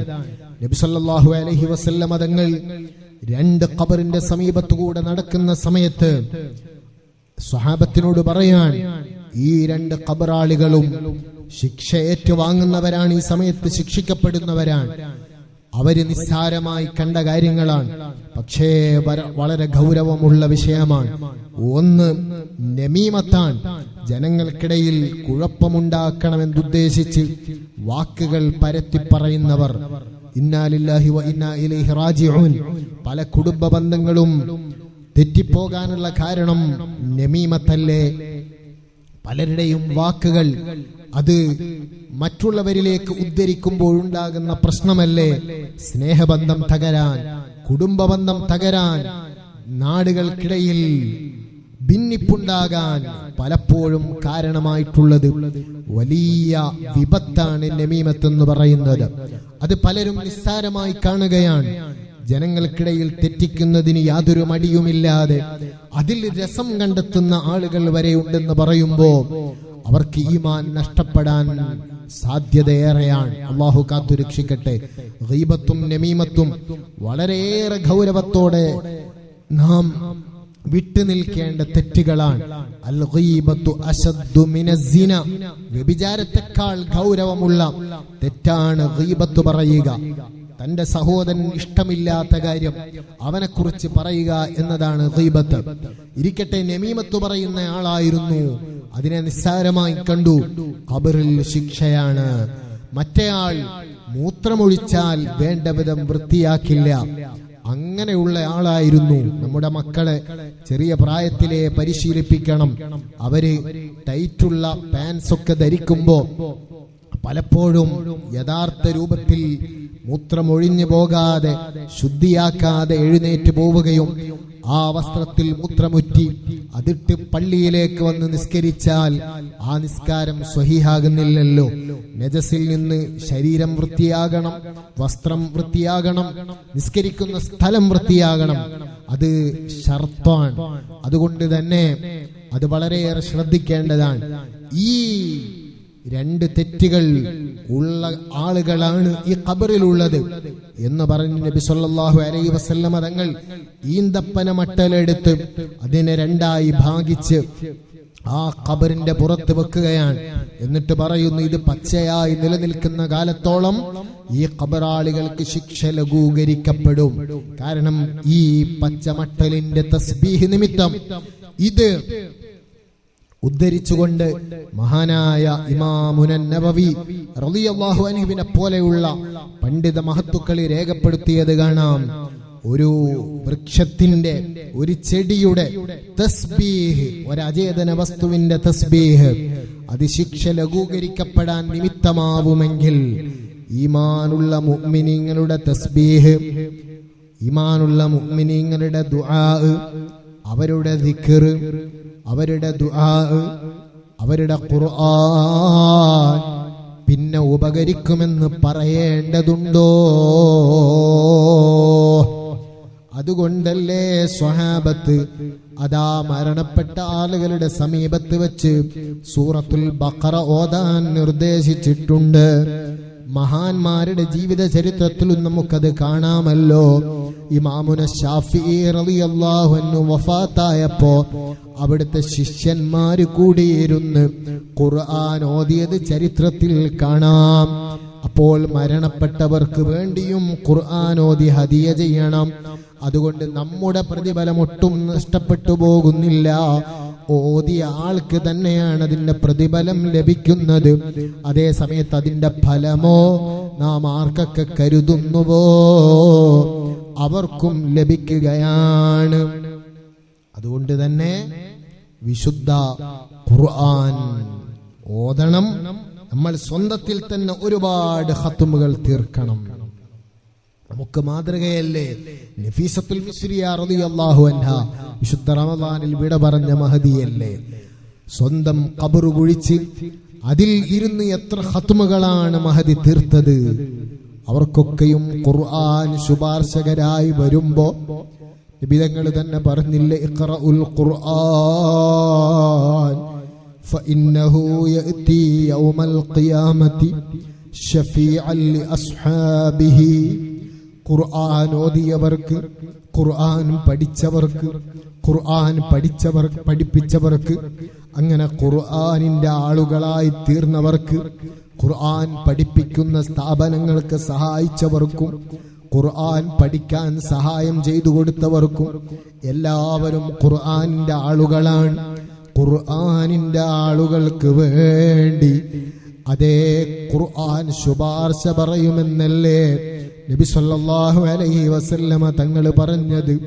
ഉമ്മമാരെ, നെഞ്ചത്ത് കൈവച്ച് ചിന്തിക്കണം, നമ്മൾ എത്രയാണ് ഖുർആൻ ഓതിയത്.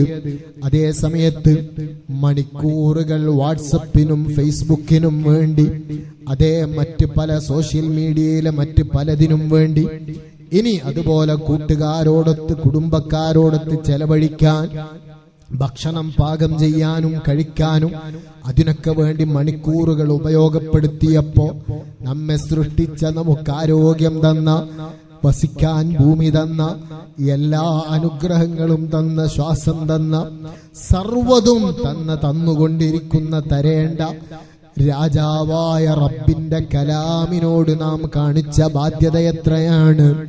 എത്ര ഖത്മുകൾ നമ്മൾ തീർത്തിട്ടുണ്ട്.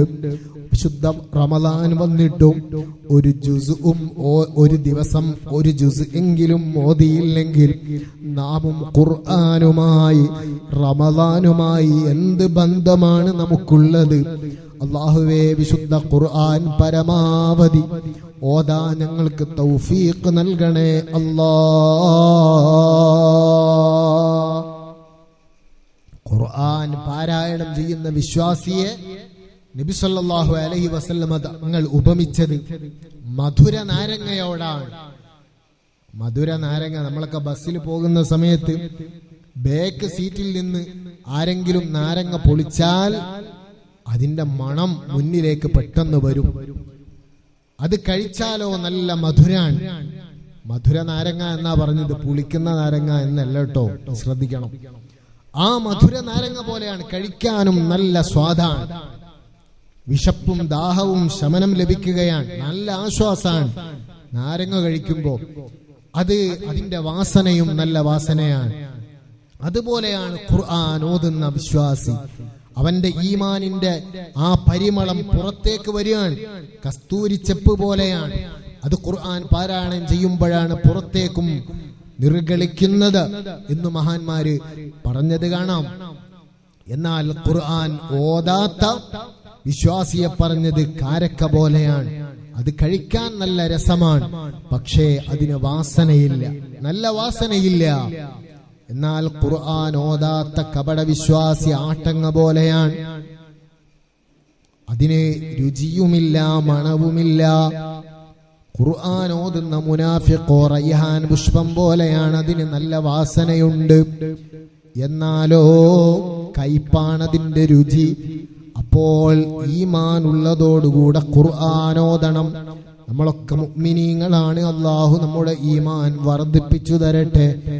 ഈമാനോടുകൂടെ മരിക്കുന്നവരിൽ, കാമിലായ ഈമാൻ പ്രാപിച്ച് മരിക്കുന്നവരിലും അല്ലാഹു ചേർത്ത് തരട്ടെ. ആ ഈമാനിന് പരിപൂർണത ലഭിക്കുന്നതും ഹൃദയത്തിന് ശുദ്ധി കൈവരുന്നതും നമ്മുടെ സർവ്വ പ്രശ്നങ്ങൾക്കും പരിഹാരമാണ്. കഴിവിന്റെ പരമാവധി ഖുർആൻ ഓതുക എന്നത്. മൻ ഖറഅ ഹർഫൻ മിൻ കിതാബില്ലാഹി ഫലഹു ബിഹി ഹസന. ഒരാൾ ഒരു ഹർഫ്, ഒരൊറ്റക്ഷരം ഖുർആനിൽ നിന്ന് ഓതിയാൽ അവന് 10 നന്മകളാണ്, 10 സൗന്ദര്യങ്ങളാണ്. ഹസനത്തിന് അങ്ങനെയും അർത്ഥം പറയാം. ഒരൊറ്റ ഹർഫ് ഓതുമ്പോഴേക്ക് 10 സൗന്ദര്യങ്ങളാണ് ഉണ്ടാകുന്നത്, 10 നന്മകളാണ് ഉണ്ടാകുന്നത്. ഒരു ഹസനത്ത് തന്നെ 10ആയി ഇരട്ടിക്കുമെന്ന് ആ ഹദീസ് തുറന്ന് പറയുന്നത് കാണാം. എന്നിട്ട് നബി സല്ലല്ലാഹു അലൈഹി വസല്ലം തങ്ങൾ പറഞ്ഞ വാചകം വളരെ ശ്രദ്ധേയമാണ്. അവിടുന്ന് പറയുന്നു, ലാ അഖൂലു അലിഫ് ലാം മീം ഹർഫുൻ. അലിഫ് ലാം മീം എന്നത് ഒരു അക്ഷരമാണെന്ന് ഞാൻ പറയുന്നില്ല. ചില സൂറത്തുകളുടെ തുടക്കത്തിൽ നമുക്ക് അങ്ങനെ കാണാം. സൂറത്തുൽ ബഖറയിൽ അലിഫ് ലാം മീം എന്നുണ്ട്. അത് അക്ഷരങ്ങളുടെ പേരുച്ചരിക്കുകയാണ്. അങ്ങനെ നമുക്ക് കാണാം ഹാമീം, യാസീൻ, ത്വാഹ, അലിഫ് ലാം റാ, ത്വാസീൻ, കാഫ് ഹാ യാ ഐൻ സാദ്. അങ്ങനെയാ ഓതേണ്ടത്. ഇടക്കൊക്കെ ചെറിയ കുട്ടികളെ കൊണ്ട് ഓതിപ്പിച്ചു നോക്കണം അങ്ങനെയുള്ളത്. കഴിഞ്ഞ പൊതുപരീക്ഷക്ക് ഒരു സ്ഥലത്ത് മദ്രസയിൽ സൂപ്പർവൈസറായി പോയപ്പോ സൂറത്തു മറിയമ ഓതാൻ കൊടുത്തത്. അപ്പൊ ചില കുട്ടികൾ ഓതിയത് കാഹ ആയ സ്വാദ എന്നാ. അങ്ങനെ ഉണ്ടാവും ചില മക്കൾ. നമ്മൾ പരിശീലിപ്പിക്കണം. നമ്മുടെ അടുക്കൽ നിന്ന് ഖുർആൻ കേട്ട് ഓതി പഠിക്കണം. ഇന്ന് കേവലം ചുരുങ്ങിയ സമയം മദ്രസയിൽ പറഞ്ഞയച്ചതുകൊണ്ട് ബാധ്യതകളെല്ലാം തീർന്നു എന്ന് കരുതുന്ന രക്ഷിതാക്കൾ വർദ്ധിച്ചു വരുന്ന കാലാണ്. അതും 4ഉം 5ഉം ക്ലാസ് എത്തിയ പിന്നെ മദ്രസയിലേക്ക് അയക്കാത്ത ഒരു കാലം. സ്കൂളിലും കോളേജിലും എത്ര വയസ്സായാലും പോകുന്നതിന് വിരോധമില്ല, ആൺകുട്ടികളാണെങ്കിലും പെൺകുട്ടികളാണെങ്കിലും. അതേസമയത്ത് അള്ളാഹുവിന്റെ ദീന് പഠിക്കുന്നതിന് വലിയ വിഷമം ഉള്ള മുഅ്മിനുകൾ ജീവിക്കുന്ന കാലം നഊദു ബില്ലാഹ്. നമ്മൾ അങ്ങനെ ആകരുത്. മരിക്കുന്നത് വരെ ദീനുമായി ബന്ധം വേണം, ദീന് പഠിക്കണം. അതിലേറ്റവും പ്രധാനമാണ് വിശുദ്ധ ഖുർആൻ. ആ ഖുർആൻ തജ്വീദിന്റെ നിയമങ്ങൾ അനുസരിച്ച് പാരായണം ചെയ്യണം. കേവലം അറബി ഭാഷ പഠിച്ചതുകൊണ്ട് ഖുർആൻ ഓതാൻ കഴിയില്ല. അതിന് നിയമങ്ങളുണ്ട്, അതിന്റെ പാരായണത്തിന് നിയമങ്ങളുണ്ട്. അതാണ് തജ്വീദ് എന്ന് പറയുന്നത്. ഖുർആൻ പാരായണ നിയമങ്ങൾ, അതനുസരിച്ച് ഖുർആൻ പാരായണം ചെയ്യണം. ഇരിക്കട്ടെ, സമയമുണ്ടെങ്കിൽ അതിലേക്ക് വരാം. വിശുദ്ധ ഖുർആനിൽ ചില ഭാഗങ്ങളിൽ, ചില സൂറത്തിന്റെ തുടക്കങ്ങളിൽ അക്ഷരങ്ങളുടെ പേര് പറയുകയാണ് ചെയ്യുന്നത്. അതേ അലിഫ് ലാം മീം ത്വാസീം മീം ഹാമീം ഐൻ സീൻ അക്ഷരങ്ങളുടെ പേരുച്ചരിക്കും. എന്താണ് അതിന്റെ അർത്ഥം? അല്ലാഹു അഅലം ബിമുറാദിഹി ബിദാലിക്. കൃത്യമായി അതിന്റെ അർത്ഥം എന്ത് എന്ന് പറയാൻ ആർക്കും കഴിയില്ല. ഇന്നതാണ് അതിന്റെ വിശദീകരണം എന്ന് തീർത്തു പറയാൻ ഒരാൾക്കും കഴിയില്ല. അങ്ങനെ ഉള്ള ആയത്തുകളാണ് മുതശാബിഹാത്തുകളായ ആയത്തുകൾ എന്ന് പറയുന്നത്. അത്തരം ആയത്തുകളെ സംബന്ധിച്ച് പണ്ഡിതന്മാർക്കിടയിൽ രണ്ട് അഭിപ്രായങ്ങളാണുള്ളത്. ഒന്ന്, നമുക്കറിയില്ല അതിന്റെ വ്യാഖ്യാനം, അതുകൊണ്ട് വ്യാഖ്യാനിക്കേണ്ടതില്ല. എന്നാൽ ചില പുത്തൻവാദികളായ ആളുകൾ തെറ്റായ വ്യാഖ്യാനങ്ങൾ ആ ആയത്തുകൾക്ക് കൊടുത്തപ്പോ മഹാന്മാരായ പണ്ഡിതന്മാര് പറഞ്ഞു, ഒരിക്കലും അത്തരം വിശദീകരണങ്ങൾ അതിന് നൽകാൻ പാടില്ല. മറിച്ച് അള്ളാഹുവിനോട് യോജിക്കുന്ന വിശേഷണങ്ങൾ മാത്രമേ പറയാൻ പാടുള്ളൂ, അർത്ഥങ്ങളെ കൽപ്പിക്കാൻ പാടുള്ളൂ. അതടിസ്ഥാനത്തിൽ ചില വ്യാഖ്യാനങ്ങൾ പറഞ്ഞ മഹാന്മാരും ഉണ്ട്. അലിഫ് എന്നത് അള്ളാഹുവിലേക്കുള്ള സൂചനയാണ്. ലാം എന്നത് അള്ളാഹുവിലേക്കുള്ള സൂചനയാണ്. മീം എന്നത് ലാം എന്നത് ജിബ്രീൽ അലൈഹിസ്സലാത്തു വസ്സലാമിലേക്കുള്ള സൂചനയാണ്. മീം എന്നത് മുഹമ്മദുർ റസൂലുള്ളാഹി സ്വല്ലല്ലാഹു അലൈഹി വസല്ലമ തങ്ങളിലേക്കുള്ള സൂചനയാണ്. അപ്പോൾ അലിഫ് ലാം മീം എന്ന് പറയുമ്പോൾ ഈ വിശുദ്ധ ഖുർആൻ അള്ളാഹുവിൽ നിന്ന് ജിബ്രീൽ അലൈഹിസ്സലാം മുഖേന നബി തങ്ങൾക്ക് അവതരിച്ച ഗ്രന്ഥമാണ് എന്ന് വ്യാഖ്യാനം പറഞ്ഞവരുണ്ട്. ഒരു ഉദാഹരണം പറഞ്ഞു എന്ന് മാത്രം. ഇങ്ങനെ വ്യാഖ്യാനം കൊടുത്തവരുണ്ട്. ഏതായാലും എന്താണ് അതിന്റെ കൃത്യമായ വ്യാഖ്യാനം എന്ന് പറയാൻ ആർക്കും കഴിയില്ല. അപ്പൊ പറഞ്ഞു വരുന്നത്, ആ വാചകം ഉപയോഗിച്ചിട്ടാണ് നബി സല്ലല്ലാഹു അലൈഹി വസല്ലം തങ്ങൾ പറയുന്നത്, ലാ അഖൂലു അലിഫ് ലാം മീം ഹർഫുൻ. അലിഫ് ലാം മീം എന്നത് ഒരു ഹർഫാണെന്ന് ഞാൻ പറയുന്നില്ല. മറിച്ച് അലിഫുൻ ഹർഫുൻ, അതിലുള്ള ഒരു അലിഫ് ഹർഫാണ്. അലിഫ് ഒരു ഹർഫാണ്. വലാമുൻ ഹർഫുൻ, ലാം മറ്റൊരക്ഷരമാണ്. വമീമുൻ ഹർഫുൻ, മീം മൂന്നാമതൊരക്ഷരമാണ്. അപ്പോൾ അലിഫ് ലാം മീം എന്ന് പാരായണം ചെയ്യുമ്പോൾ അവർക്ക് 30 ഹസനത്ത് ലഭിക്കുകയാണ്.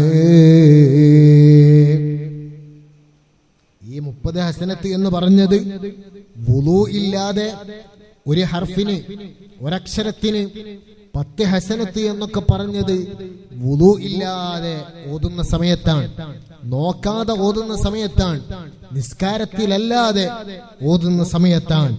നിസ്കാരത്തിലൊക്കെ ഓതുമ്പോ അതിന് 10 മടങ്ങ് പ്രതിഫലം ലഭിക്കും. നോക്കാതെ ഓതുന്ന ഒരാൾക്ക് 1000 പ്രതിഫലമാണെങ്കിൽ വിശുദ്ധ ഖുർആനിലേക്ക് നോക്കി പാരായണം ചെയ്യുമ്പോ അതിന് 2000 പ്രതിഫലം ലഭിക്കും എന്ന് മഹാന്മാര് രേഖപ്പെടുത്തിയത് കാണാം. അപ്പോ കാരണം നോക്കുന്നത് തന്നെ പ്രത്യേകമായ ഇബാദത്താണ്. വുളുവോടുകൂടി ഓതുമ്പോൾ, നിസ്കാരത്തിൽ ഓതുമ്പോ അതിന് 100 മടങ്ങ് പ്രതിഫലം ലഭിക്കും. നിസ്കാരത്തിലല്ലാതെ ആകുമ്പോ, വുളുവോടുകൂടെ ആകുമ്പോ, നോക്കി ഓതുമ്പോ 50 പ്രതിഫലം. ഇനി വുളുവോടുകൂടെ തന്നെ നോക്കാതെ ഓതുമ്പോ 25 പ്രതിഫലം. ഇനി വുളുവുമില്ല, നോക്കിയിട്ടും ഓതുന്നില്ല, അപ്പോഴാണ് ഏറ്റവും ചുരുങ്ങിയതാണ് 10 പ്രതിഫലം എന്ന് രേഖപ്പെടുത്തിയ മഹാന്മാരുണ്ട്. അപ്പോ നമ്മുടെ ഈമാനും തഖ്വയും അനുസരിച്ചൊക്കെ ഓതുമ്പോ അതിന്റെ അർത്ഥതലങ്ങൾ ഉദ്ദേശിച്ചോതുന്ന സമയത്ത് അതിന്റെ പ്രതിഫലം പിന്നെയും പിന്നെയും ഇരട്ടിക്കുകയാണ്. അപ്പൊ അർത്ഥമറിയാതെ തന്നെ ഓതിയാൽ പ്രതിഫലമുള്ള ഗ്രന്ഥമാണ് വിശുദ്ധ ഖുർആൻ. എന്നാൽ അർത്ഥം ചിന്തിച്ചോതുന്നതോ അത് നമ്മുടെ ഹൃദയം പെട്ടെന്ന് ശുദ്ധിയാകാനുള്ള കാരണമാണ്.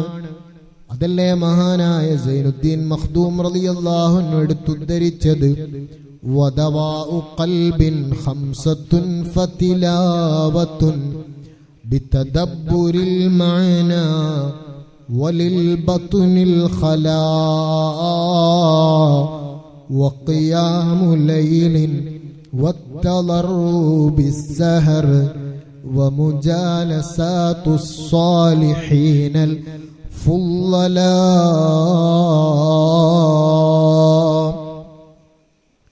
മനുഷ്യ ശരീരങ്ങളിലെ അവയവങ്ങളുടെ രാജാവെന്ന് പറയുന്നത് ഹൃദയമാണ്. ആ ഹൃദയം നന്നാകുമ്പോഴാണ് ശരീരം നന്നാകുന്നത്. അലാ ഇന്ന ഫിൽ ജസദിൽ മുദ്ഗ, മനുഷ്യ ശരീരത്തിൽ ഒരു മാംസ കഷ്ണമുണ്ട്. ഇദാ സ്വലഹത്ത് സ്വലഹൽ ജസദു കുല്ലു, അത് നന്നായാൽ ശരീരം മുഴുവനും നന്നാകും. വഇദാ ഫസദത്ത്, അതിന് കേടുവന്നാലോ ഫസദൽ ജസദു കുല്ലു, ശരീരം മുഴുവനും കേടുവരും. അലാ വഹിയൽ ഖൽബ്, അറിയണേ അതാണ് ഹൃദയം. അപ്പോൾ ഹൃദയം ശുദ്ധിയാകുമ്പോഴാണ് മനുഷ്യൻ കണ്ണുകൊണ്ട് നല്ലതിലേക്ക് മാത്രം നോക്കുന്നത്, നാവുകൊണ്ട് നല്ലത് മാത്രം സംസാരിക്കുന്നത്, കൈകൊണ്ടും കാലുകൊണ്ടും നല്ലതിലേക്ക് നടക്കുന്നതും നല്ലത് പിടിക്കുന്നതും, അതേ ശരീരാവയവങ്ങൾ നല്ലതിനുപയോഗിക്കുന്നത്. ഒരാളുടെ ഹൃദയം എത്രത്തോളം നന്നാകുന്നുവോ അതിനനുസരിച്ചാണ്. എന്നാൽ ഹൃദയം എത്രത്തോളം കേടുവരുന്നോ അതിനനുസരിച്ച് അവന്റെ ശരീര അവയവങ്ങൾ കൊണ്ടും അവൻ പ്രവർത്തിക്കും. ആ ഹൃദയത്തിന്റെ ശുദ്ധീകരണത്തിനാണ് നാം പ്രാധാന്യം കൊടുക്കേണ്ടത്. അതല്ലേ തഖ്വ എന്ന് പറയുന്നത്. അതിനു വേണ്ടിയല്ലേ നോമ്പ്, അതിനു വേണ്ടിയല്ലേ നിസ്കാരം, അതിനു വേണ്ടിയല്ലേ ജീവിതം. അതിനേറ്റവും നമുക്ക് സഹായകമാകുന്നതാണ് വിശുദ്ധ ഖുർആൻ പാരായണം. അത് തന്നെ ബിതദബ്ബുരിൽ മഅനാ, ആശയം ഗ്രഹിച്ചുകൊണ്ട് അർത്ഥമറിഞ്ഞുകൊണ്ട് ഓതുമ്പോൾ പെട്ടെന്ന് ഹൃദയത്തിലേക്ക് പ്രകാശം വരികയാണ്. അതുപോലെ വലിൽ ബത്തുനിൽ ഖലാ, വയറ് നിറച്ച് ഭക്ഷണം കഴിക്കാതിരിക്കുന്നതും ആ ശീലം നിത്യമാക്കുന്നതും അത് നമ്മുടെ ഹൃദയം ശുദ്ധിയാകാൻ നിമിത്തമാണ്. പിന്നെയോ വഖിയാമുൽ ലൈൽ, രാത്രി നിന്ന് നിസ്കരിക്കുന്നത്, വത്തളർറു ബിസ്സഹർ, അത്താഴ സമയത്ത് റബ്ബിലേക്ക് ഖേദിച്ച് താഴ്മയോടെ ചോദിക്കുന്നത്, വിനയാനിതനായി റബ്ബിലേക്ക് അടുക്കുന്നത്, അതും പെട്ടെന്ന് ഹൃദയം ശുദ്ധീകരിക്കാനുള്ള കാരണമാണ്. അഞ്ചാമത്തേത് വമുജഅലസാതുസ് സ്വാലിഹീനൽ ഫുളലാ, സ്വാലിഹീങ്ങളായ ശ്രേഷ്ഠരായ ആളുകളുടെ സദസ്സിൽ പങ്കെടുക്കുന്നത്. ഇൽമിന്റെ മജ്ലിസിൽ പങ്കെടുക്കുമ്പോൾ നമ്മളൊക്കെ സ്വാലിഹീങ്ങളാവുകയാണ്. ഒരാള് സ്വലാഹിയത്തുണ്ടാകുമ്പോഴല്ലേ അയാൾ സ്വാലിഹാവുക, സ്വാലിഹത്താവുക. ഈ മജ്ലിസിൽ നമ്മൾ വന്നത് ഇൽമ കേൾക്കാനാണ്, ദുആയിൽ പങ്കെടുക്കാനാണ്. അപ്പൊ നമ്മളൊക്കെ ഈ സമയത്ത് സ്വാലിഹീങ്ങളാണ്. അപ്പൊ ഈ ഒരു കൂട്ടായ്മയിൽ വന്നു ചേരുമ്പോ സ്വാലിഹീങ്ങളോടൊപ്പം ചേർന്ന പ്രതിഫലം ലഭിക്കും. അത്തരം മജ്ലിസുകളിലാണ് പങ്കെടുക്കേണ്ടത്. മഹാനായ അബൂദറിൽ ഗിഫാരി റളിയല്ലാഹു അൻഹു ആണെന്ന് ഞാൻ ഓർക്കുന്നു. മഹാൻ പറഞ്ഞില്ലേ, ഭൗതിക ലോകം അത് രണ്ട് സദസ്സുകളിലേ നിങ്ങൾ പങ്കെടുക്കാവൂ. ഒന്ന്, ഭൗതിക ലോക ജീവിതത്തിന് ആവശ്യമായി സമ്പാദിക്കേണ്ടി വരും, കച്ചവടം ചെയ്യേണ്ടി വരും, അതിനുവേണ്ടിയുള്ള സംസാരങ്ങൾ. രണ്ടാമത്തേത് അള്ളാഹുവിനെ ഓർക്കുന്ന മജ്ലിസുകൾ. മൂന്നാമതൊരു മജ്ലിസ് നമുക്കുണ്ടാകരുത്. ഗീബത്ത് പറയുന്ന, നമീമത്ത് പറയുന്ന, ദുനിയാവിന്റെ ആഡംബരങ്ങളിൽ മുഴുകുന്ന മജ്ലിസ് അതൊരിക്കലും ഉണ്ടാകരുത്. ഇന്ന് പലപ്പോഴും കല്യാണത്തിന്റെ വീടുകൾ അത് കോപ്രായങ്ങൾ കാണിക്കാനായി പോയില്ലേ, അള്ളാഹുവിനെ വിസ്മരിക്കുന്ന മജ്ലിസുകളാകുന്നില്ലേ. ആണും പെണ്ണും നൃത്തം ചവിട്ടിയിട്ട് അന്യപുരുഷന്മാരും സ്ത്രീകളും ഇടകലർന്ന് ഏതിനും എന്തിനും അതേ സപ്പോർട്ട് കൊടുക്കുന്ന പ്രായമുള്ളവര് വരെ വർദ്ധിച്ചു വരുന്ന കാലമല്ലേ. അത്തരം സദസ്സുകളിൽ പങ്കെടുത്താൽ ഈമാൻ നശിക്കാനാണത് കാരണമാകുന്നത്. അതേസമയം സ്വാലിഹീങ്ങളുടെ മജ്ലിസിൽ, നന്മയുടെ മജ്ലിസിൽ പങ്കെടുക്കുന്നതാണ് നമ്മുടെ ഹൃദയത്തിന് ഏറ്റവും ശുദ്ധിയാകാൻ സഹായകമാകുന്നത്. അപ്പോൾ അർത്ഥമറിഞ്ഞ് ഖുർആൻ ഓതുക എന്നത് അത് ഹൃദയ ശുദ്ധീകരണത്തിന് ഏറ്റവും സഹായകമാണ്. ഖുർആൻ പാരായണം അത് തന്നെ രാത്രി സമയങ്ങളിലുള്ള നിസ്കാരത്തിൽ ഖുർആൻ ഓതുന്നതാണ് ഏറ്റവും ശ്രേഷ്ഠം, അർത്ഥം ചിന്തിച്ചുകൊണ്ടാകുമ്പോൾ. അപ്പോ രാത്രി സമയത്താവുക, നിസ്കാരത്തിലാവുക, അർത്ഥം ഗ്രഹിച്ചുകൊണ്ടാവുക എന്നതാകുമ്പോ നിസ്കാരത്തിലാകും, എന്തായാലും വുളുവോടുകൂടെയും ആകും. അതാണ് ആ പാരായണങ്ങൾക്കാണ് ഏറ്റവും ശ്രേഷ്ഠതയുള്ളത്. പിന്നെ നിസ്കാരത്തിലുള്ളത്, പിന്നെ അർത്ഥം ചിന്തിച്ചുകൊണ്ട്, പിന്നെ നിസ്കാരത്തിന്റെ പുറത്താകുമ്പോൾ വുളുവോടുകൂടെയുള്ളത്, മുസ്ഹഫിൽ നോക്കി ഓതുന്നത്, അങ്ങനെ ഗ്രേഡുകൾ വ്യത്യാസമാവുകയാണ്. മഹാനായ ഹാരിസുൽ അഅ്വർ റളിയല്ലാഹു അൻഹു ഒരു ദിവസം പള്ളിയിലേക്ക് പോയപ്പോ അവിടെ സംസാരങ്ങൾ കേൾക്കാൻ അലിയാര് തങ്ങളോട് പറഞ്ഞു. അലിയാര് തങ്ങൾ പറഞ്ഞു, നബി തങ്ങൾ പറഞ്ഞിട്ടുണ്ട്, അലാ ഇന്നഹാ സതകൂനു ഫിത്ന, അതേ പിൽക്കാലത്ത് ഫിത്നകൾ ഇങ്ങനെ വന്നുകൊണ്ടിരിക്കും മുസ്ലിം സമുദായത്തിൽ. മൽ മഖ്റജു മിൻഹു യാ റസൂലല്ലാഹ്, നബി തങ്ങൾ അത് പറഞ്ഞപ്പോൾ അലിയാര് തങ്ങൾ ചോദിച്ചിട്ടുണ്ട്, അതിൽ നിന്നുള്ള രക്ഷാമാർഗം എന്താണ്? ഖാല കിതാബുല്ലാഹ്, അല്ലാഹുവിന്റെ ഗ്രന്ഥമാണ് എല്ലാ ഫിത്നകളിൽ നിന്നും രക്ഷപ്പെടാനുള്ള മാർഗം. ഹദീസുകളിൽ തന്നെ നമുക്ക് കാണാമല്ലോ, ഏറ്റവും വലിയ ഫിത്ന ഈമാൻ നശിച്ചു പോകുക എന്നതാണ്. ആ ഈമാൻ നശിക്കുന്നതിന് ഈമാൻ നശിക്കുന്നതിൽ നിന്ന് രക്ഷപ്പെടാനുള്ള മാർഗം അത് മരണസ്മരണയും ഖുർആൻ പാരായണവുമാണ്. ഇന്നൽ ഖുലൂബ ലതസ്ദഉ കമാ യസ്ദഉൽ ഹദീദ്, ഇരുമ്പിന് തുരുമ്പ് കയറുന്നത് പോലെ നമ്മുടെ ഈമാനിന് തുരുമ്പ് കയറും.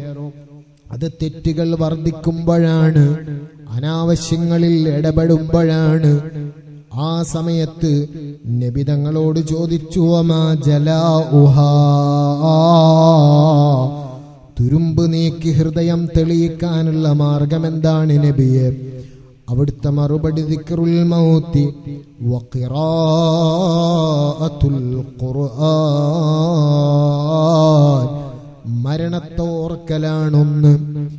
ഇന്ന് ഏറ്റവും വലിയ ദുരന്തം എന്താണ്? ഇവിടെ അടിച്ചു പൊളിച്ച് ജീവിക്കാനുള്ള സ്ഥലമാണ് പലരുടെയും വാചകം, അങ്ങനെയല്ലേ? ആസ്വദിച്ച് അടിച്ചു പൊളിക്കാനുള്ള ജീവിതം ഇത് തന്നെയാണ്. അതുകൊണ്ട് പരമാവധി ആസ്വദിക്കുക, ഇതാണ് ഇന്നത്തെ ചിന്ത. അല്ല, നമുക്ക് ആസ്വദിക്കാനുള്ള ഇടം അത് ഈ ലോകത്തല്ല, അത് സ്വർഗലോകത്താണ്. ഇവിടെ നമുക്ക് അധ്വാനിക്കാനുള്ള സ്ഥലമാണ്. അദ്ദുന്യാ മസ്റഅത്തുൽ ആഖിറ, പാരത്രിക ലോകത്തേക്കുള്ള കൃഷി സ്ഥലമാണ് ഭൗതിക ലോകം. അതാണ് നബിതങ്ങൾ പഠിപ്പിച്ചത്. നബിതങ്ങളുടെ അനുയായികളാണോ അത് വിശ്വസിച്ചിരിക്കണം. അതേ സമയത്ത് ജീവിക്കാൻ ആവശ്യമായ നിലക്കുള്ള വീട് നമുക്കുണ്ടാക്കാം, ഭക്ഷണം കഴിക്കാം, അതേ അത്തരം ആവശ്യത്തിനുള്ള കളി വിനോദങ്ങളിൽ ഏർപ്പെടാം, ഇസ്ലാമിന്റെ പരിധി ലംഘിക്കാത്ത നിലക്ക്. അതേ സമയത്ത് കളിക്കാൻ വേണ്ടിയല്ല നമ്മളെ പടച്ചതെന്ന ബോധം വേണം. അള്ളാഹുവിനെ അറിഞ്ഞ് ഇബാദത്തെടുക്കാനാണെന്ന ചിന്ത വേണം. ഇരിക്കട്ടെ, ദിക്റുൽ മൗത്ത്, മരണത്തെ ഓർക്കണം. മരണമോർക്കുമ്പോഴാണ് ഇബാദത്തെടുക്കാൻ നമുക്ക് താല്പര്യം വരുന്നത്. മറ്റൊന്നാണ് വഖിറാഅത്തുൽ ഖുർആൻ, ഖുർആൻ പാരായണം ചെയ്യുക എന്നതാണ്. നമ്മുടെ ഹൃദയത്തിൽ വന്ന തുരുമ്പുകളെ നീക്കി തെളിയാനുള്ള മാർഗം. ശുദ്ധ ഖുർആൻ പാരായണം ചെയ്യുന്ന ആളുകളെ സംബന്ധിച്ച് നബി സല്ലല്ലാഹു അലൈഹി വസല്ലം തങ്ങൾ പറഞ്ഞില്ല, അൽ മാഹിറു ബിൽ ഖുർആനി മഅസ് സഫറത്തിൽ കിറാമിൽ ബററ. നല്ല നിപുണരായ ആളുകളുണ്ടാവും ഖുർആൻ ഓതാൻ. അവരുടെ സ്ഥാനമെന്ന് പറയുന്നത് മലക്കുകളുടെ കൂടെയാണ്. അനുഗ്രഹീതരായ വലിയ വിഭാഗം മലക്കുകളുണ്ട്, സഫറത്ത് എന്ന് പേരുള്ള വിഭാഗം മലക്കുകൾ. അവരുടെ കൂടെയാണ് അവരുടെ സ്ഥാനം.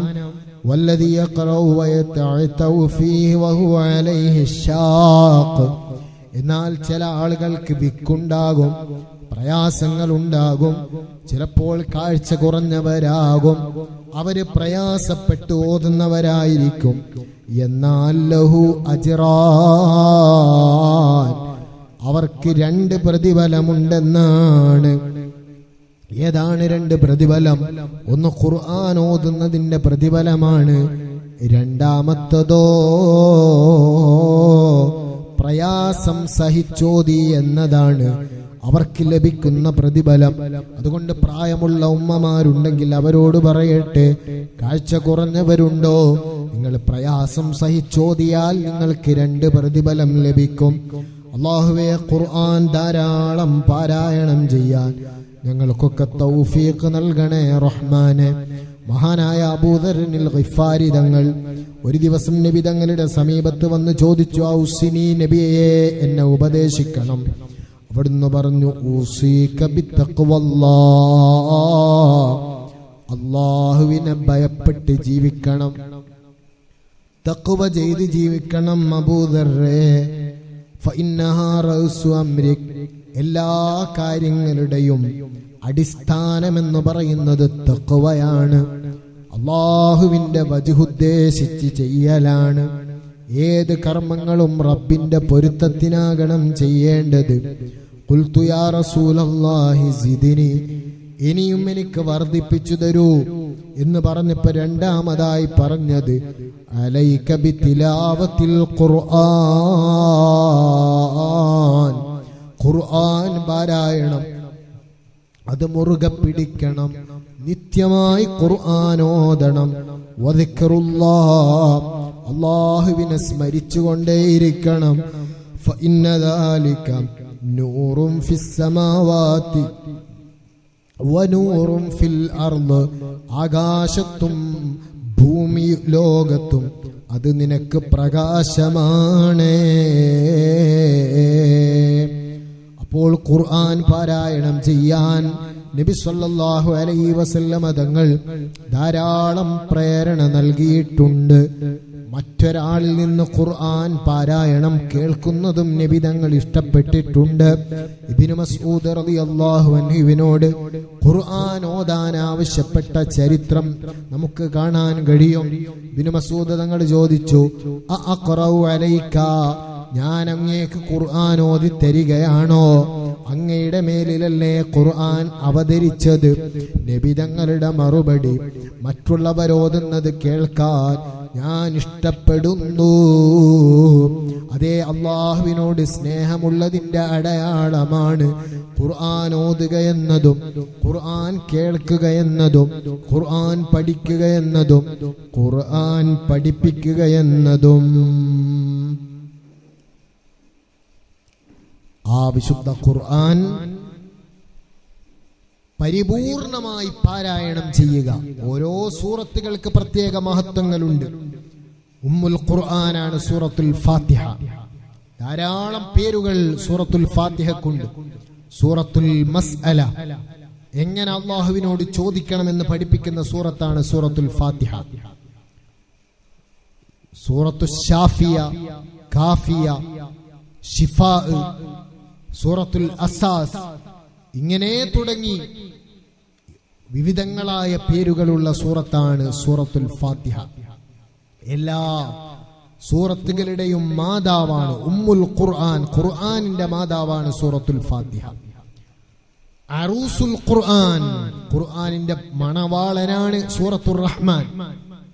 അതുപോലെ സൂറത്തുൽ മുൻജിയ, തബാറക സൂറത്ത്, പതിവായി ഓതൽ സുന്നത്തുള്ള സൂറത്തുകളിൽ പ്രധാനപ്പെട്ടതാണ് സൂറത്തുൽ മുൽക്കും യാസീനും വാഖിഅയും സൂറത്തുൽ സജദയും റഹ്മാനുമെല്ലാം.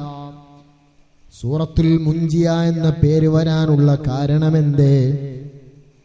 അത് പാരായണം നിത്യമാക്കിയ ആളുകൾ രാത്രി മഗ്രിബ് ഇശായിനിടയിൽ നിത്യമായി പാരായണം ചെയ്യുന്നവരാണോ അവർക്ക് ഖബറിലെ ശിക്ഷയിൽ നിന്ന് രക്ഷയാണ് സൂറത്തുൽ മുൽക്ക് എന്ന് മുഹമ്മദുർ റസൂലുള്ളാഹ് സ്വല്ലല്ലാഹു അലൈഹി വസല്ലം ഉമ്മമാരെ, ഈ മജ്ലിസിൽ പങ്കെടുത്ത എല്ലാവരും ഇന്ന് പ്രതിജ്ഞ എടുക്കണം.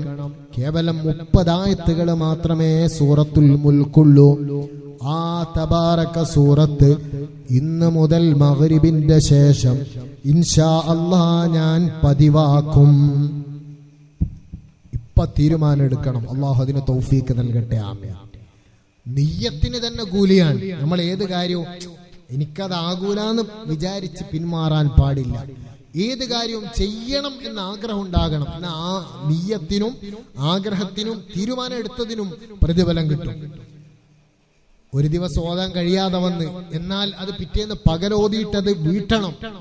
എന്നാൽ പിന്നെയും പിന്നെയും നമുക്ക് ഓതി നിത്യമാക്കാൻ കഴിയും. ആലോചിച്ചു നോക്കൂ, മരിക്കുന്ന സമയത്ത് ജീവിതത്തിലേക്ക് തിരിച്ചു നോക്കുമ്പോ എല്ലാ രാത്രികളിലും സൂറത്തുൽ മുൽക്ക് പാരായണം ചെയ്തിട്ടുണ്ട് എന്നോർത്തെടുക്കാൻ കഴിഞ്ഞാൽ മരിക്കുന്ന സമയത്ത് എന്ത് സമാധാനമായിരിക്കും നമുക്ക്. ഒരുപാട് ഖത്മുകൾ തീർത്ത ഏടുകൾ നമുക്കുണ്ടെങ്കിൽ എത്ര സമാധാനമായിരിക്കും. ചില മഹാന്മാരുടെ ചരിത്രത്തിൽ കാണാം, മകള് കരയുന്ന സമയത്ത് ഒരു മഹാൻ മരിക്കുമ്പോ പറഞ്ഞതല്ലേ, പേടിക്കേണ്ടതില്ല, ആയിരക്കണക്കിന് ഖത്മുകൾ ഈ റൂമിൽ ഇരുന്ന് തീർത്തിട്ടുണ്ട്, അതുകൊണ്ട് ഭയപ്പെടേണ്ടതില്ല. അവരൊക്കെ മരിക്കുന്ന നേരത്ത് പിടിവള്ളിയായിട്ട് അവരെ കൂടെ കൊണ്ടു നടന്നത് ഖുർആൻ പാരായണമായിരുന്നു, ഖത്മുകളായിരുന്നു. സൂറത്ത് ഖുർആൻ ഖത്മ് തീർത്താൽ മൻ ഖതമൽ ഖുർആന ഫലഹു ദഅവത്തും മുസ്തജാബ. ഇബ്നു മസ്ഊദ് തങ്ങൾ പറഞ്ഞില്ലേ, ഒരാൾ ഖുർആൻ പരിപൂർണമായി ഓതിയാൽ സൂറത്തുൽ ഫാത്തിഹ മുതൽ സൂറത്തുൻ നാസ് വരെ പാരായണം ചെയ്താൽ ഉത്തരം ലഭിക്കുന്ന പ്രാർത്ഥന അയാൾക്കുണ്ട്. അതിന്റെ ഉടനെ പ്രാർത്ഥിക്കുന്ന പ്രാർത്ഥനയ്ക്ക് ഇജാബത്ത് ലഭിക്കുമെന്നാണ്. അതുകൊണ്ട് പരമാവധി ഖത്മ് തീർക്കണം. സാധാരണഗതിയിൽ പതിവാക്കൽ സൂറത്ത് നേരത്തെ പറഞ്ഞു യാസീനുണ്ട്. മൻ ഖറഅ സൂറത്ത യാസീൻ മറത്തൻ വാഹിദ കതബല്ലാഹു ലഹു ഖിറാഅത്തൽ ഖുർആനി 10 മറات. ഒരൊറ്റ തവണ സൂറത്തു യാസീൻ ഓതിയാൽ 10 തവണ ഖുർആൻ ഓതിയതിന്റെ പ്രതിഫലം ലഭിക്കുമെന്നാണ്. അതുപോലെ യാസീൻ ലിമാ ഖുരിഅ ലഹു, എന്ത് ഉദ്ദേശം വെച്ച് യാസീൻ ഓതിയോ അത് സഫലീകരിക്കപ്പെടുമെന്നാണ്. അതുകൊണ്ടാണ് ഏത് വിഷയത്തിന് വേണ്ടി ദുആ ചെയ്യുമ്പോഴും ഫാത്തിഹ ഓതി ദുആ ചെയ്യുന്നത്, സൂറത്തു യാസീൻ ഓതി ദുആ ചെയ്യുന്നത്. അതുപോലെ സൂറത്തുൽ ഇഖ്ലാസ് സുലുസുൽ ഖുർആൻ, ഖുർആനിന്റെ 1/3. അതുപോലെ മുഅവ്വിദതൈൻ, കാവൽ തേടുന്ന സൂറത്തുകളാണ്. ഖുൽ അഊദു ബിറബ്ബിൽ ഫലക്കും ഖുൽ അഊദു ബിറബ്ബിൻ നാസും. അതുപോലെ ദാരിദ്ര്യം നീങ്ങുന്ന സൂറത്താണ് സൂറത്തുൽ വാഖിഅ. ഇങ്ങനെ തുടങ്ങി ഓരോ സൂറത്തിനും വിവിധങ്ങളായ പ്രത്യേകതകളുണ്ട്. പതിവാക്കൽ സുന്നത്തായ സൂറത്തുകളുണ്ട്. അത് പതിവാക്കുന്നതോടൊപ്പം തന്നെ ഖത്മുകൾ തീർക്കാൻ നാം ഒരുങ്ങണം. അത് വിശുദ്ധ റമളാനിൽ മാത്രമല്ല, റമളാൻ കഴിഞ്ഞാലും ഖുർആൻ ഖത്മ് തീർക്കുന്ന ചുറ്റുപാട് നമുക്ക് വേണം. ആ ഒരു ശീലം വേണം. മഹാന്മാരുടെ ജീവിതത്തിൽ 2 മാസത്തിലൊരിക്കൽ ഖത്മ് തീർക്കുന്നവരുണ്ട്. അതാണ് ഏറ്റവും കൂടിയാൽ 2 മാസമാവും, അപ്പോഴേക്കൊരു ഖത്മ് തീർക്കും. എന്നാലോ മാസത്തിൽ ഖത്മ് തീർക്കുന്നവരുണ്ട്, 10 ദിവസം കൊണ്ട് ഖത്മ് തീർക്കുന്നവരുണ്ട്. ഇത് റമളാനിൽ മാത്രമല്ല പറഞ്ഞത്, അല്ലാത്ത സമയത്താണ്. 10 ദിവസം കൊണ്ട് തീർക്കുന്നവരുണ്ട്, ഒരാഴ്ച കൊണ്ട് തീർക്കുന്നവരുണ്ട്. ഒരൊറ്റ ദിവസം തന്നെ ഖത്മ് തീർത്ത മഹാന്മാര് ധാരാളമുണ്ട്. ഒരു ദിവസത്തിൽ 2 ഖത്മ് തീർത്ത മഹാന്മാരുണ്ട്.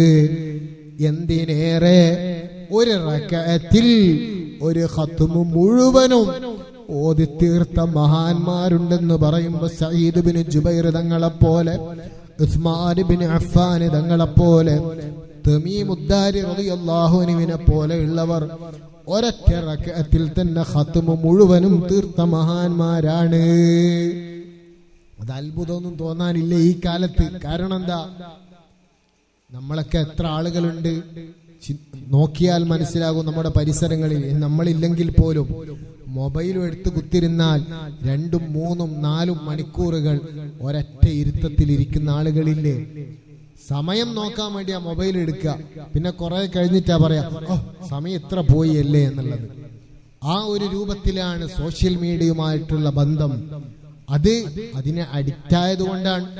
ഇതുപോലെ വിശുദ്ധ ഖുർആൻ ലഹരിയായപ്പോ, നിസ്കാരം ലഹരിയായപ്പോൾ നിസ്കാരത്തിലേക്ക് പ്രവേശിച്ച് ഖുർആൻ ഓതിയിട്ട് സമയം പോകുന്നത് അവരറിയുന്നില്ല. ഇമാം നവവി തങ്ങൾ ഇതെല്ലാം അവിടുത്തെ അദ്കാറിൽ രേഖപ്പെടുത്തിയത് കാണാം.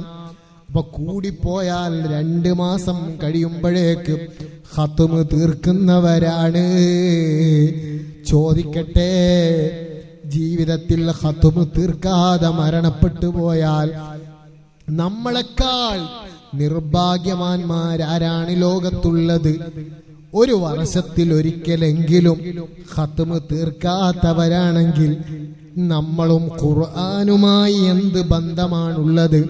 അതുകൊണ്ട് ഇനി കഴിവിന്റെ പരമാവധി ഖത്മ് തീർക്കണം. 2 മാസത്തിലെങ്കിലും, ഇനി അല്ലെങ്കിൽ 3 മാസത്തിലെങ്കിലും ഒരു ഖത്മ് തീർക്കുമെന്ന ദൃഢനിശ്ചയം നമുക്ക് വേണം. അല്ലാഹുവേ, ഖുർആൻ കഴിവിന്റെ പരമാവധി പാരായണം ചെയ്യാൻ തൗഫീഖ് നൽകണേ അല്ലാഹ്. ആമീൻ. പല മഹാന്മാരും പറഞ്ഞത് കാണാം, ഈ പ്രായമുള്ള ആളുകൾക്ക് പലപ്പോഴും ഈ പരിസരബോധം ഇല്ലാതെ പറയുന്ന അസുഖം ഉണ്ടാവും. അത് ഓരോ നാട്ടിൽ ഓരോ ഭാഷയായിരിക്കും പറയാ. ചെന്നി എന്നൊക്കെ പറയും. ആ അസുഖം വരാതിരിക്കാൻ പരമാവധി ആരോഗ്യമുള്ള സമയത്ത് ഖുർആൻ ഓതിയാൽ ഉപകരിക്കും എന്നാണ്. എന്ന് മാത്രമല്ല, ഒന്നുകൂടി പറയട്ടെ, ഖുർആനിന് മാത്രമല്ല, ഏത് വിഷയത്തിലാണെങ്കിലും യുവത്വകാലത്ത് നമ്മൾ ചെയ്താൽ നമുക്ക് കഴിയാതെ ഒരു പ്രായം വരും. എന്നാണല്ലോ. ആയുസ് കൂടുന്നതിനനുസരിച്ച് നമുക്ക് ആരോഗ്യം കുറയും, അതുപോലെ തന്നെ കാഴ്ചശക്തി കുറയും, പല രോഗങ്ങളും നമ്മെ പിടികൂടും, അതൊക്കെ ഉണ്ടാകും. അതുകൊണ്ട് തന്നെ കഴിയാത്ത കാലത്ത് നമുക്ക് ഖുർആൻ ഓതാൻ കഴിയാതെ വരുമ്പോ അതിന്റെ പ്രതിഫലം കിട്ടാൻ നിമിത്തമാണ് കഴിയുന്ന കാലത്ത് പരമാവധി ഖുർആൻ ഓതുക എന്ന്. അപ്പൊ അള്ളാഹു ആരോഗ്യവും സമയവും ഒക്കെ തന്ന സമയത്ത് ഉപയോഗപ്പെടുത്തി ഇബാദത്ത് ചെയ്ത ആളുകൾക്ക് പിന്നീട് രോഗം വന്നാൽ പോലും, മനസ്സിൽ ആഗ്രഹമുണ്ടായിട്ട് ചെയ്യാൻ കഴിയാതായാൽ പോലും ചെയ്തതിന്റെ പ്രതിഫലം കിട്ടുമെന്ന് നബി സല്ലല്ലാഹു അലൈഹി വസല്ലം തങ്ങൾ പഠിപ്പിക്കുന്നുണ്ട്, മഹാന്മാർ പഠിപ്പിക്കുന്നുണ്ട്. ഇരിക്കട്ടെ, ധാരാളം മര്യാദകൾ വിശുദ്ധ ഖുർആൻ പാരായണം ചെയ്യുമ്പോൾ വേണം. അതിന് ബാഹ്യമായ മര്യാദകളുണ്ട്, ആന്തരികമായ മര്യാദകളുണ്ട്. ഒന്നാണ് ശുദ്ധിയോടുകൂടെ ഖുർആൻ പാരായണം ചെയ്യുക എന്നത് ഖുർആൻ പാരായണത്തിന്റെ ഒരു മര്യാദയാണ്.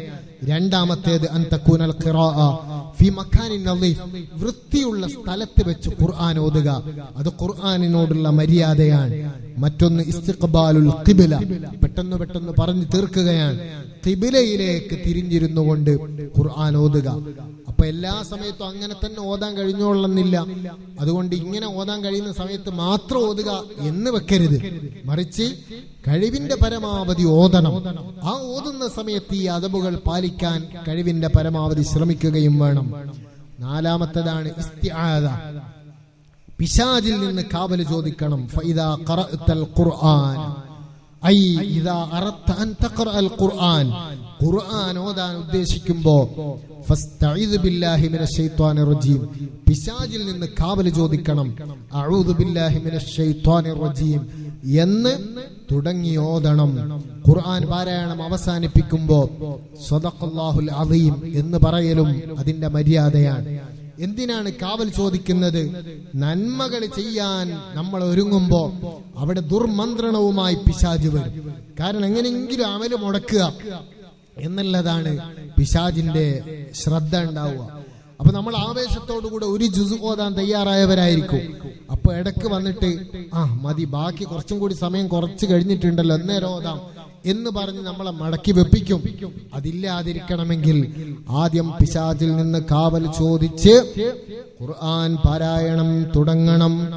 മറ്റൊന്നാണ്, നല്ല ഭയഭക്തിയോടുകൂടെയാകണം ഖുർആൻ ഓതേണ്ടത്. അനാവശ്യമായ ചിന്തകളിൽ നിന്നെല്ലാം മാറി നിൽക്കണം. ഒരു കയ്യിൽ ഖുർആനും മറുകൈയിൽ മൊബൈലും പിടിച്ച് വരുന്ന മെസ്സേജുകൾ നോക്കി ഇടക്ക് ഖുർആനിലേക്ക്, ഇടക്ക് മൊബൈലിലേക്ക്, ഇടക്ക് മറുപടി കൊടുക്കുക. ആ ഒരു രീതിയല്ല വേണ്ടത്. മറിച്ച് നല്ല ചിന്താശേഷിയോടെ ഖുശൂഓടുകൂടെയാണ് ഖുർആൻ ഓതേണ്ടത്. അതുപോലെ തിലാവത്തിന്റെ ആയത്തുകൾ വരും, സജദയുടെ ആയത്തുകൾ, സുജൂദ് ചെയ്യാൻ കൽപ്പിക്കപ്പെട്ട ആയത്തുകൾ വരും. അവിടെ എത്തുമ്പോൾ വുളൂഓടുകൂടെ ഓതുകയാണെങ്കിൽ സുജൂദ് ചെയ്യണം. അതല്ലെങ്കിൽ സുബ്ഹാനല്ലാഹി വൽഹംദുലില്ലാഹി വലാ ഇലാഹ ഇല്ലല്ലാഹു വല്ലാഹു അക്ബർ എന്ന് 4 തവണ പറയണം. അത് സുന്നത്താണ്. അതുപോലെ അദാബിന്റെ ആയത്തുകൾ വരുമ്പോ അദാബിൽ നിന്ന് കാവല് ചോദിക്കണം. റഹ്മത്തിന്റെ ആയത്തുകൾ വരും, അപ്പോൾ റഹ്മത്തിനെ ചോദിക്കണം. അതുപോലെ തസ്ബീഹിന്റെ ആയത്തുകൾ വരുമ്പോൾ, ഉദാഹരണം സബ്ബിഹിസ്മ റബ്ബിക്കൽ അഅ്ലാ, അല്ലാഹുവിനെ വാഴ്ത്തുന്ന ആയത്തുകൾ വരുമ്പോ അവിടെ സുബ്ഹാന റബ്ബിയൽ അഅ്ലാ എന്ന് പറയല് സുന്നത്താണ്. അതുപോലെ നേരത്തെ ഞാൻ പറഞ്ഞല്ലോ, സൂറത്തുൽ മുൽക്ക് പാരായണം ചെയ്യണം. അതിന്റെ അവസാനത്തെ ആയത്തിൽ ഒരു ചോദ്യമാണ്, ഖുൽ അറഅയ്തും ഇൻ അസ്ബഹ മാഉകും ഗൗറൻ ഫമൻ യഅതീകും ബിമാഇൻ മഈൻ. വെള്ളം തരുന്നത് അല്ലാഹുവാൻ. ആ വെള്ളമെങ്ങാനും വറ്റിപ്പോയാൽ, നീരുറവകൾ വറ്റിപ്പോയാൽ ആരാണ് നിങ്ങൾക്ക് നീരുറവ കൊണ്ടുവരുന്നത് എന്ന അള്ളാഹുവിന്റെ ചോദ്യമാണ്. നമുക്ക് ധാരാളം മഴ വേണം, വെള്ളം വേണം. ആ വെള്ളത്തിന് കാരണമാകുന്നത് മഴയാണ്. എന്നാൽ മഴ വന്ന് ധാരാളം വന്ന് അത് വെള്ളപ്പൊക്കമായി മാറിയാലോ, അതുകൊണ്ട് യാതൊരു പ്രയോജനവും ഇല്ലെന്ന് മാത്രമല്ല, നമ്മുടെ കിണറും അത് മലിനമാകും, നമ്മുടെ വീടുകൾ മലിനമാകും, കൃഷികൾ നശിക്കും, മൃഗങ്ങൾ നശിക്കും, എല്ലാത്തിനും നാശം വരും. അപ്പോ കൂടുതൽ വെള്ളം ലഭിച്ചാൽ നമുക്ക് ചിലപ്പോൾ അപകടമാകും. എന്നാൽ ധാരാളം വെള്ളം ലഭിച്ചു, ആ ലഭിച്ച വെള്ളം മുഴുവനും ഉപകരിക്കാത്ത വിധം ഭൂമിയിലേക്ക് അങ്ങ് വറ്റിപ്പോയാലോ, അതും അപകടമാണ്. അതുകൊണ്ടാണ് ഇമാം മുസ്ലിം റളിയല്ലാഹു അൻഹു ഉദ്ധരിക്കുന്ന ഹദീസിൽ കാണാം, നിങ്ങൾക്ക് ധാരാളം മഴ ലഭിക്കുക എന്നതല്ല, മറിച്ച് അതിനേക്കാൾ വലിയ ദുരന്തമാണ് ലഭിച്ച മഴ ഉപകരിക്കാത്ത വിധം ഭൂമിയിലേക്ക് താഴ്ന്നു പോവുക എന്നത്. അതുകൊണ്ട് എപ്പോഴും ചോദിക്കേണ്ടത് ഖൈറായ മഴയ്ക്ക് വേണ്ടിയാണ്, ഉപകാരപ്രദമാകുന്ന മഴയ്ക്ക് വേണ്ടിയാണ്.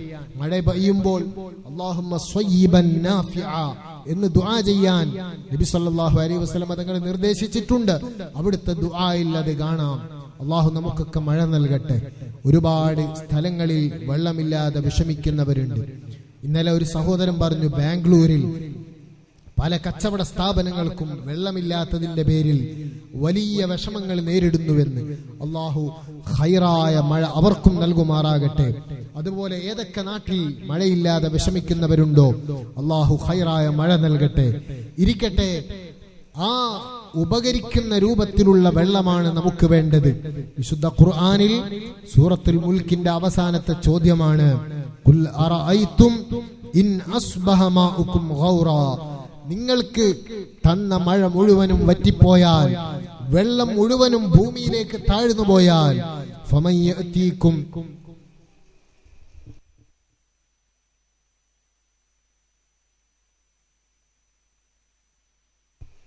ഇവിടെ കിറ്റ് എത്തിയിട്ടുണ്ട്. വിമൻസിലെ വിദ്യാർത്ഥിനികൾ ഉണ്ടാകും, അവര് ഓരോ കിറ്റ് ഓരോരുത്തർക്കായി എത്തിച്ചു കൊടുക്കണമെന്ന് അറിയിക്കുന്നു. ഇതിനുവേണ്ടി സഹായിച്ചവർക്കും എല്ലാം അല്ലാഹു അർഹമായ പ്രതിഫലം നൽകുമാറാകട്ടെ. അപ്പോ ഫമൻ യഅതീകും ബിമാഇൻ മഈൻ, നീരുറവ കൊണ്ടുവരുന്നത് ആരാണ് എന്ന ചോദ്യമാണ്. ആ സമയത്ത് നമുക്ക് മറുപടി പറയാനുള്ളത് അല്ലാഹു റബ്ബുൽ ആലമീൻ എന്നാണ്. ആ മറുപടി സൂറത്തുൽ മുൽക്കിന്റെ അവസാനത്തിൽ പറയൽ സുന്നത്താണ്. അതുപോലെ ഓരോ സ്ഥലത്തും അതിനനുസരിച്ചുള്ള പ്രതികരണങ്ങളോടുകൂടെ ഓതണം. അള്ളാഹുവിന്റെ കലാമാണെന്ന ബോധത്തോടെ ഓതണം. അതുപോലെ റബ്ബിന്റെ കലാം നമുക്ക് പാരായണം ചെയ്യാൻ പറ്റുന്ന രൂപത്തിൽ മുസ്ഹഫ് രൂപത്തിലായി നമ്മുടെ മുന്നിലുണ്ടല്ലോ. അത് അള്ളാഹു നമുക്ക് ചെയ്ത വലിയ അനുഗ്രഹമാണെന്ന ചിന്ത നമുക്ക് വേണം. അനാവശ്യമായ ചിന്തകളിൽ നിന്ന് മോചിതരായ നിലക്ക് ഹൃദയ സാന്നിധ്യത്തോടെ ഓതണം. അതുപോലെ ഖുർആനിൽ വരുന്ന ഓരോ ചരിത്രങ്ങൾ ഉണ്ടാകും.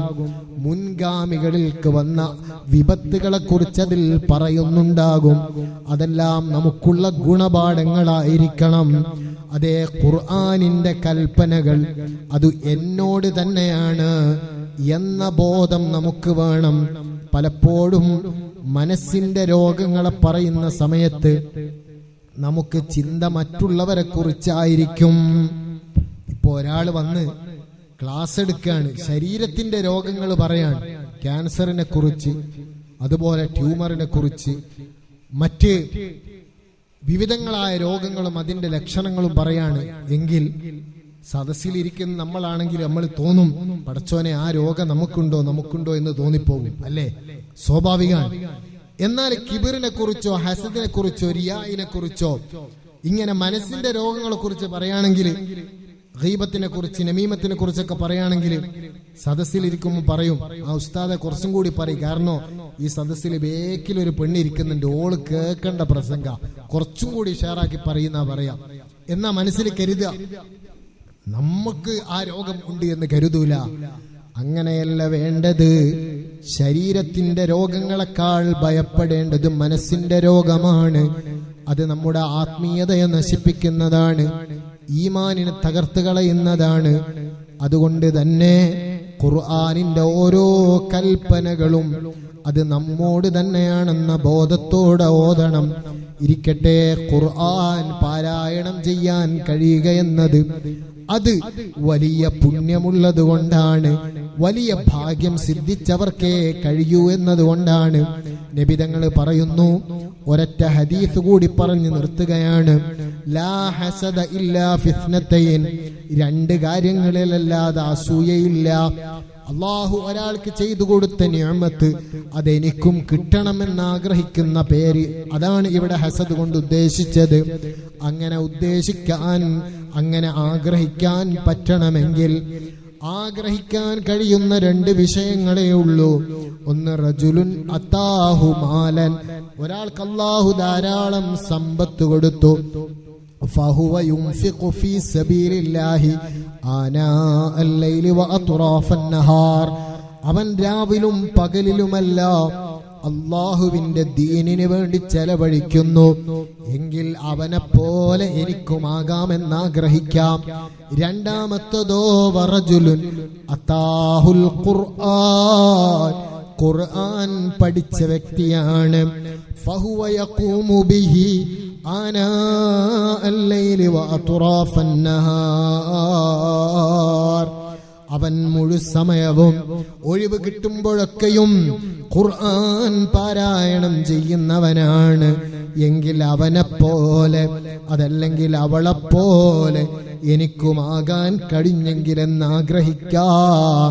ഉസ്മാൻ ഇബ്നു അഫ്ഫാൻ തങ്ങൾ പറഞ്ഞില്ലേ റളിയല്ലാഹു അൻഹു, ദുനിയാവിൽ ഏറ്റവും എനിക്ക് 3 കാര്യമാണ് പ്രിയമായിട്ടുള്ളത്. ഒന്ന് ഇശ്ബാഉൽ ജിആൻ, വിശക്കുന്നവർക്ക് ഭക്ഷണം കൊടുത്ത് വിശപ്പകറ്റലാണ്. കിസ്വത്തുൽ ഉരിയാൻ, അതുപോലെ വിവസ്ത്രരായ ആളുകൾക്ക് വസ്ത്രം ധരിപ്പിക്കലാണ്. മൂന്നാമത്തേത് തിലാവത്തുൽ ഖുർആൻ, ഖുർആൻ പാരായണം ചെയ്യലാണ്. അവരൊക്കെ സ്വർഗാവകാശികളാണ്. നമുക്കും ആ അവകാശം വേണമെങ്കിൽ നമ്മുടെ മനസ്സിലും ഖുർആനിനോട് താല്പര്യം വേണം. നമുക്കും ഏറ്റവും പ്രിയം ഖുർആൻ പാരായണം, അതിന്റെ അദബുകൾ പാലിച്ച് തജ്വീദിന്റെ നിയമങ്ങൾ അനുസരിച്ച് പാരായണം ചെയ്യുന്ന മനസ്സ് വേണം. ലൗ തഹുറത് ഖുലൂബുകും മാ ശബിഅതും മിൻ കലാമില്ലാ. ഉസ്മാൻ ഇബ്നു അഫ്ഫാൻ തങ്ങൾ തന്നെ പറഞ്ഞില്ലേ, നിങ്ങളുടെ ഹൃദയം ശുദ്ധിയാണോ എങ്കിൽ അള്ളാഹുവിന്റെ ഖുർആൻ ഓതിയിട്ട് മതിയായി എന്ന് പറയുന്ന ഒരു സാഹചര്യം നിങ്ങൾക്കുണ്ടാകില്ല. എത്ര ഓതിയാലും പിന്നെയും ഓതാൻ ആവേശം കൂടുകയെന്നല്ലാതെ അതിന് മടുപ്പ് വരൂല. അങ്ങനെ വരാതിരിക്കണമെങ്കിൽ ഹൃദയം ശുദ്ധിയാകണം. ആ ഹൃദയം ശുദ്ധിയാകാനുള്ള ഒരു മാനദണ്ഡം ഖുർആൻ ഓതുക എന്നതും ആണ്. അപ്പോൾ ഖുർആൻ എത്രമാത്രം ഓതുന്നോ അതിനോട് നമുക്ക് മഹബത്ത് വരും. അങ്ങനെ ഖുർആനിന്റെ അഹ്ലുകാരായി മരിക്കാൻ നമുക്ക് കഴിയും. അത്തരം ആളുകൾക്ക് ഖുർആൻ ശുപാർശ പറയും, സ്വർഗപ്രവേശം ലഭിക്കും. ഖബറിൽ ശിക്ഷിക്കാൻ മലക്കുകൾ വരുമ്പോ ആ ശിക്ഷയിൽ നിന്ന് അവരെ മാറ്റി സാക്ഷി പറഞ്ഞ് ശുപാർശ പറയാൻ ഖബറിലും ഖുർആൻ കൂട്ടുകാരനായിട്ടുണ്ടാകും. അത്തരം മഹത്തുക്കളിൽ അല്ലാഹു നമ്മെ ഉൾപ്പെടുത്തി അനുഗ്രഹിക്കട്ടെ. ആമീൻ.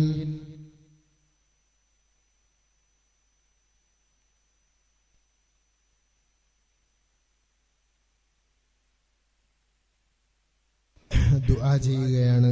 പലപ്പോഴും പലരും ദുആ വസിയത്ത് ചെയ്തവരുണ്ട്. ഈ നാട്ടുകാരും ഒരുപാട് വീടുകളിൽ ഇവിടെ ഭക്ഷണത്തിന് പോയ ഒരു വിനീതനാണ് ഞാൻ.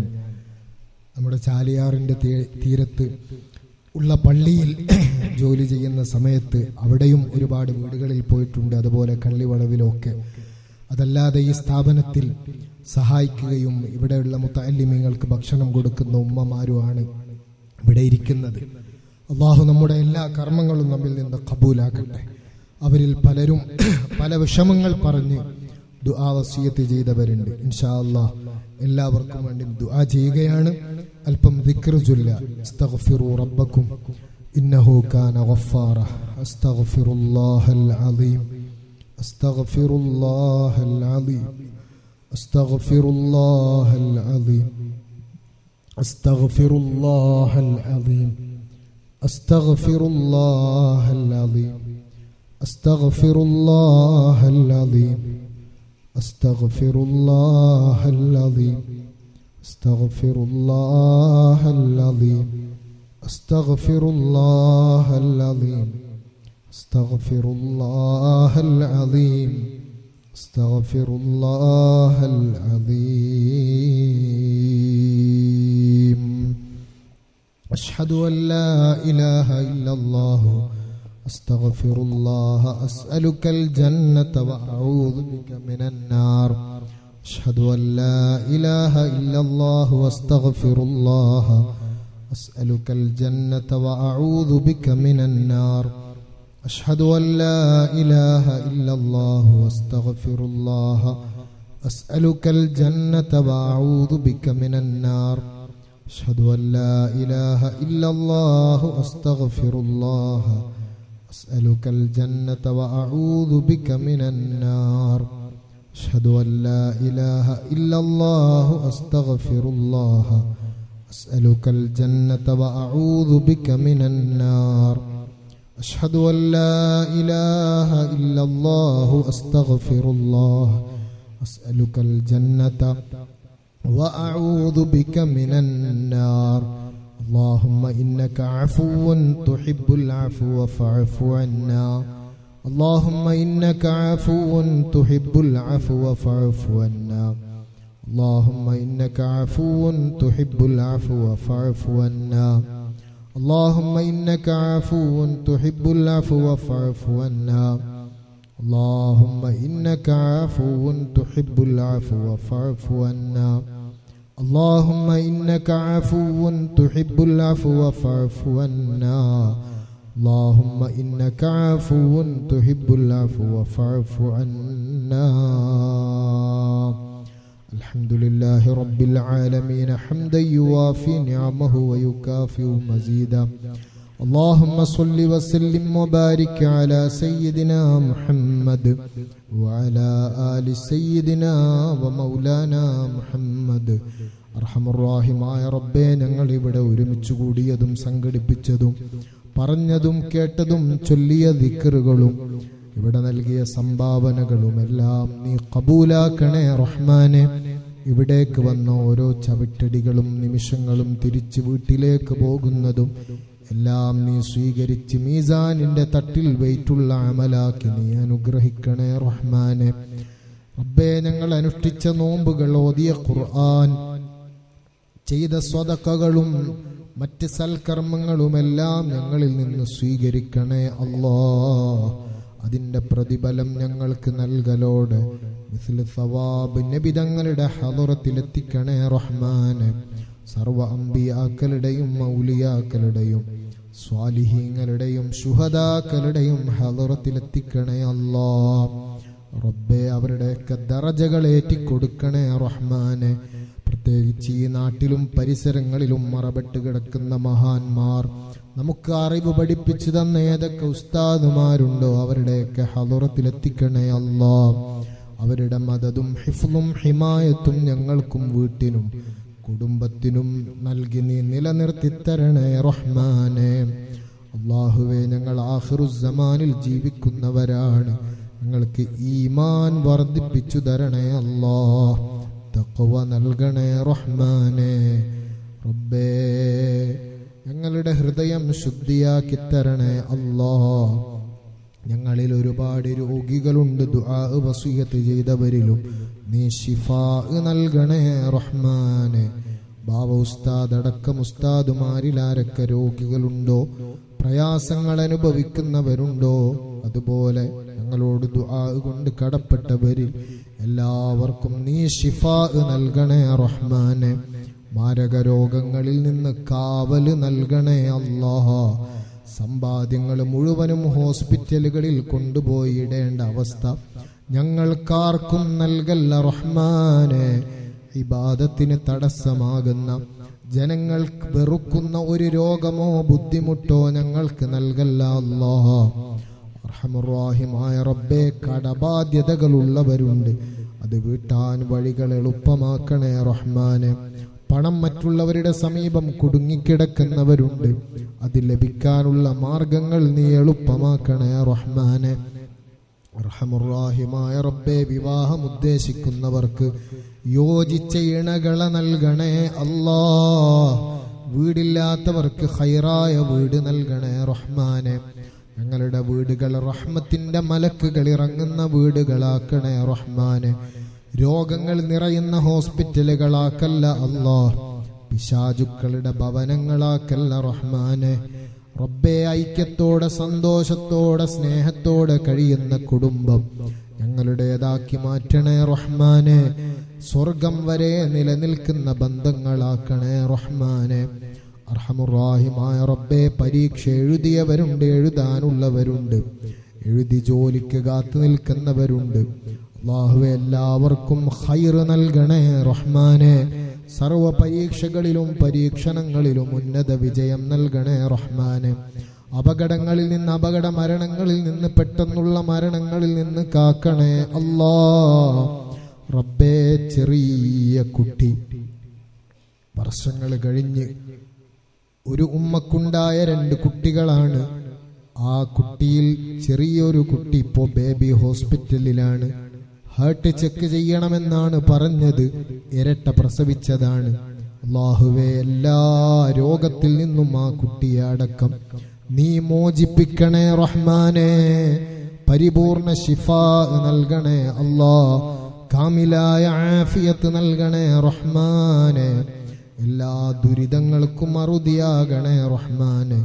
റബ്ബേ, ജോലിയില്ലാത്തവർക്ക് ഖൈറായ തൊഴിൽ നൽകണേ റഹ്മാനെ. സ്വദേശത്തും വിദേശത്തുമുള്ളവർക്ക് നീ ബറക്കത്ത് നൽകണേ അല്ലാഹ്. റബ്ബേ, വിദേശ രാജ്യങ്ങളിൽ പോയി പല പ്രശ്നങ്ങളിലും കുടുങ്ങിക്കിടക്കുന്നവരുണ്ട്, ജയിലിലകപ്പെട്ടവരുണ്ട്, നീ മോചനം നൽകണേ റഹ്മാനെ. റബ്ബേ, എല്ലാവർക്കും ഖൈറിന്റെ വഴികൾ തുറന്നു തരണേ റഹ്മാനെ. എല്ലാ ഷർറുകളും തടുക്കണേ അല്ലാ. റമളാൻ അനുകൂലമായി സാക്ഷി നിൽക്കുന്നവരിൽ ചേർക്കണേ റഹ്മാനെ. വിശുദ്ധ റമളാൻ കൊണ്ട് വിജയിച്ചവരിൽ, ലൈലത്തുൽ ഖദ്ർ കൊണ്ട് വിജയിച്ചവരിലും ഞങ്ങളെ ഉൾപ്പെടുത്തണേ റഹ്മാനെ. സർവ പാപങ്ങളും പൊറുപ്പിക്കപ്പെടുന്നവരിൽ ഉൾപ്പെടുത്തണേ അല്ലാ. ഈ റമളാൻ ഞങ്ങളുടെ അവസാനത്തേതാക്കല്ല റഹ്മാനെ. ആഫിയത്തുള്ള ദീർഘ ആയുസ് ഞങ്ങൾക്ക് നൽകി ഒരുപാട് റമളാനിനെ സ്വീകരിക്കാനും ധാരാളം അമലുകൾ ചെയ്ത് നിന്റെ സാമീപ്യം കരസ്ഥമാക്കാനും ഞങ്ങൾക്ക് തൗഫീഖ് നൽകണേ അല്ലാ. ദുആ ഖബൂലാക്കണേ റഹ്മാനെ. ഞങ്ങൾ ചോദിച്ചതും ഞങ്ങൾ ചോദിക്കേണ്ടതും ഞങ്ങൾക്കും മാതാപിതാക്കൾ, ഉസ്താദുമാര്, ബന്ധുമിത്രാദികൾ, കൂട്ടുകാർ, അയൽവാസികൾ, ഭക്ഷണം തന്നവര്, വെള്ളം തന്നവര്, ഞങ്ങളുടെ മജ്‌ലിസുകളിൽ പങ്കെടുക്കുന്നവര്, ദുആ വസിയത്ത് ചെയ്യുന്നവർ, ഞങ്ങളോട് ദുആ ചെയ്യാൻ ആവശ്യപ്പെട്ടവർ, ഞങ്ങൾക്ക് വേണ്ടി ദുആ ചെയ്യുന്നവർ, ഞങ്ങളെ പ്രിയം വെക്കുന്നവർ മുഴുവൻ ആളുകൾക്കും നീ നൽകണേ അല്ലാഹ്. اللهم اجعل جمعنا هذا جمعا مرحوما وتفرقنا من بعده تفرقا معصوما ولا تجعل منا ولا فينا ولا معنا شقيا ولا مطرودا ولا محروما. ربنا آتنا في الدنيا حسنة وفي الآخرة حسنة وقنا عذاب النار. ربنا تقبل منا إنك أنت السميع العليم وتب علينا إنك أنت التواب الرحيم برحمتك يا أرحم الراحمين وبفضل صلى الله على محمد صلى الله عليه وسلم صلى الله على محمد صلى الله عليه وسلم. اللهم صل على محمد يا رب صل عليه وسلم. എല്ലാവരും എനിക്കും കുടുംബത്തിനൊക്കെ വേണ്ടി ദുആ ചെയ്യണം ഇൻഷാ അല്ലാഹ്. നിങ്ങൾക്ക് വേണ്ടിയൊക്കെ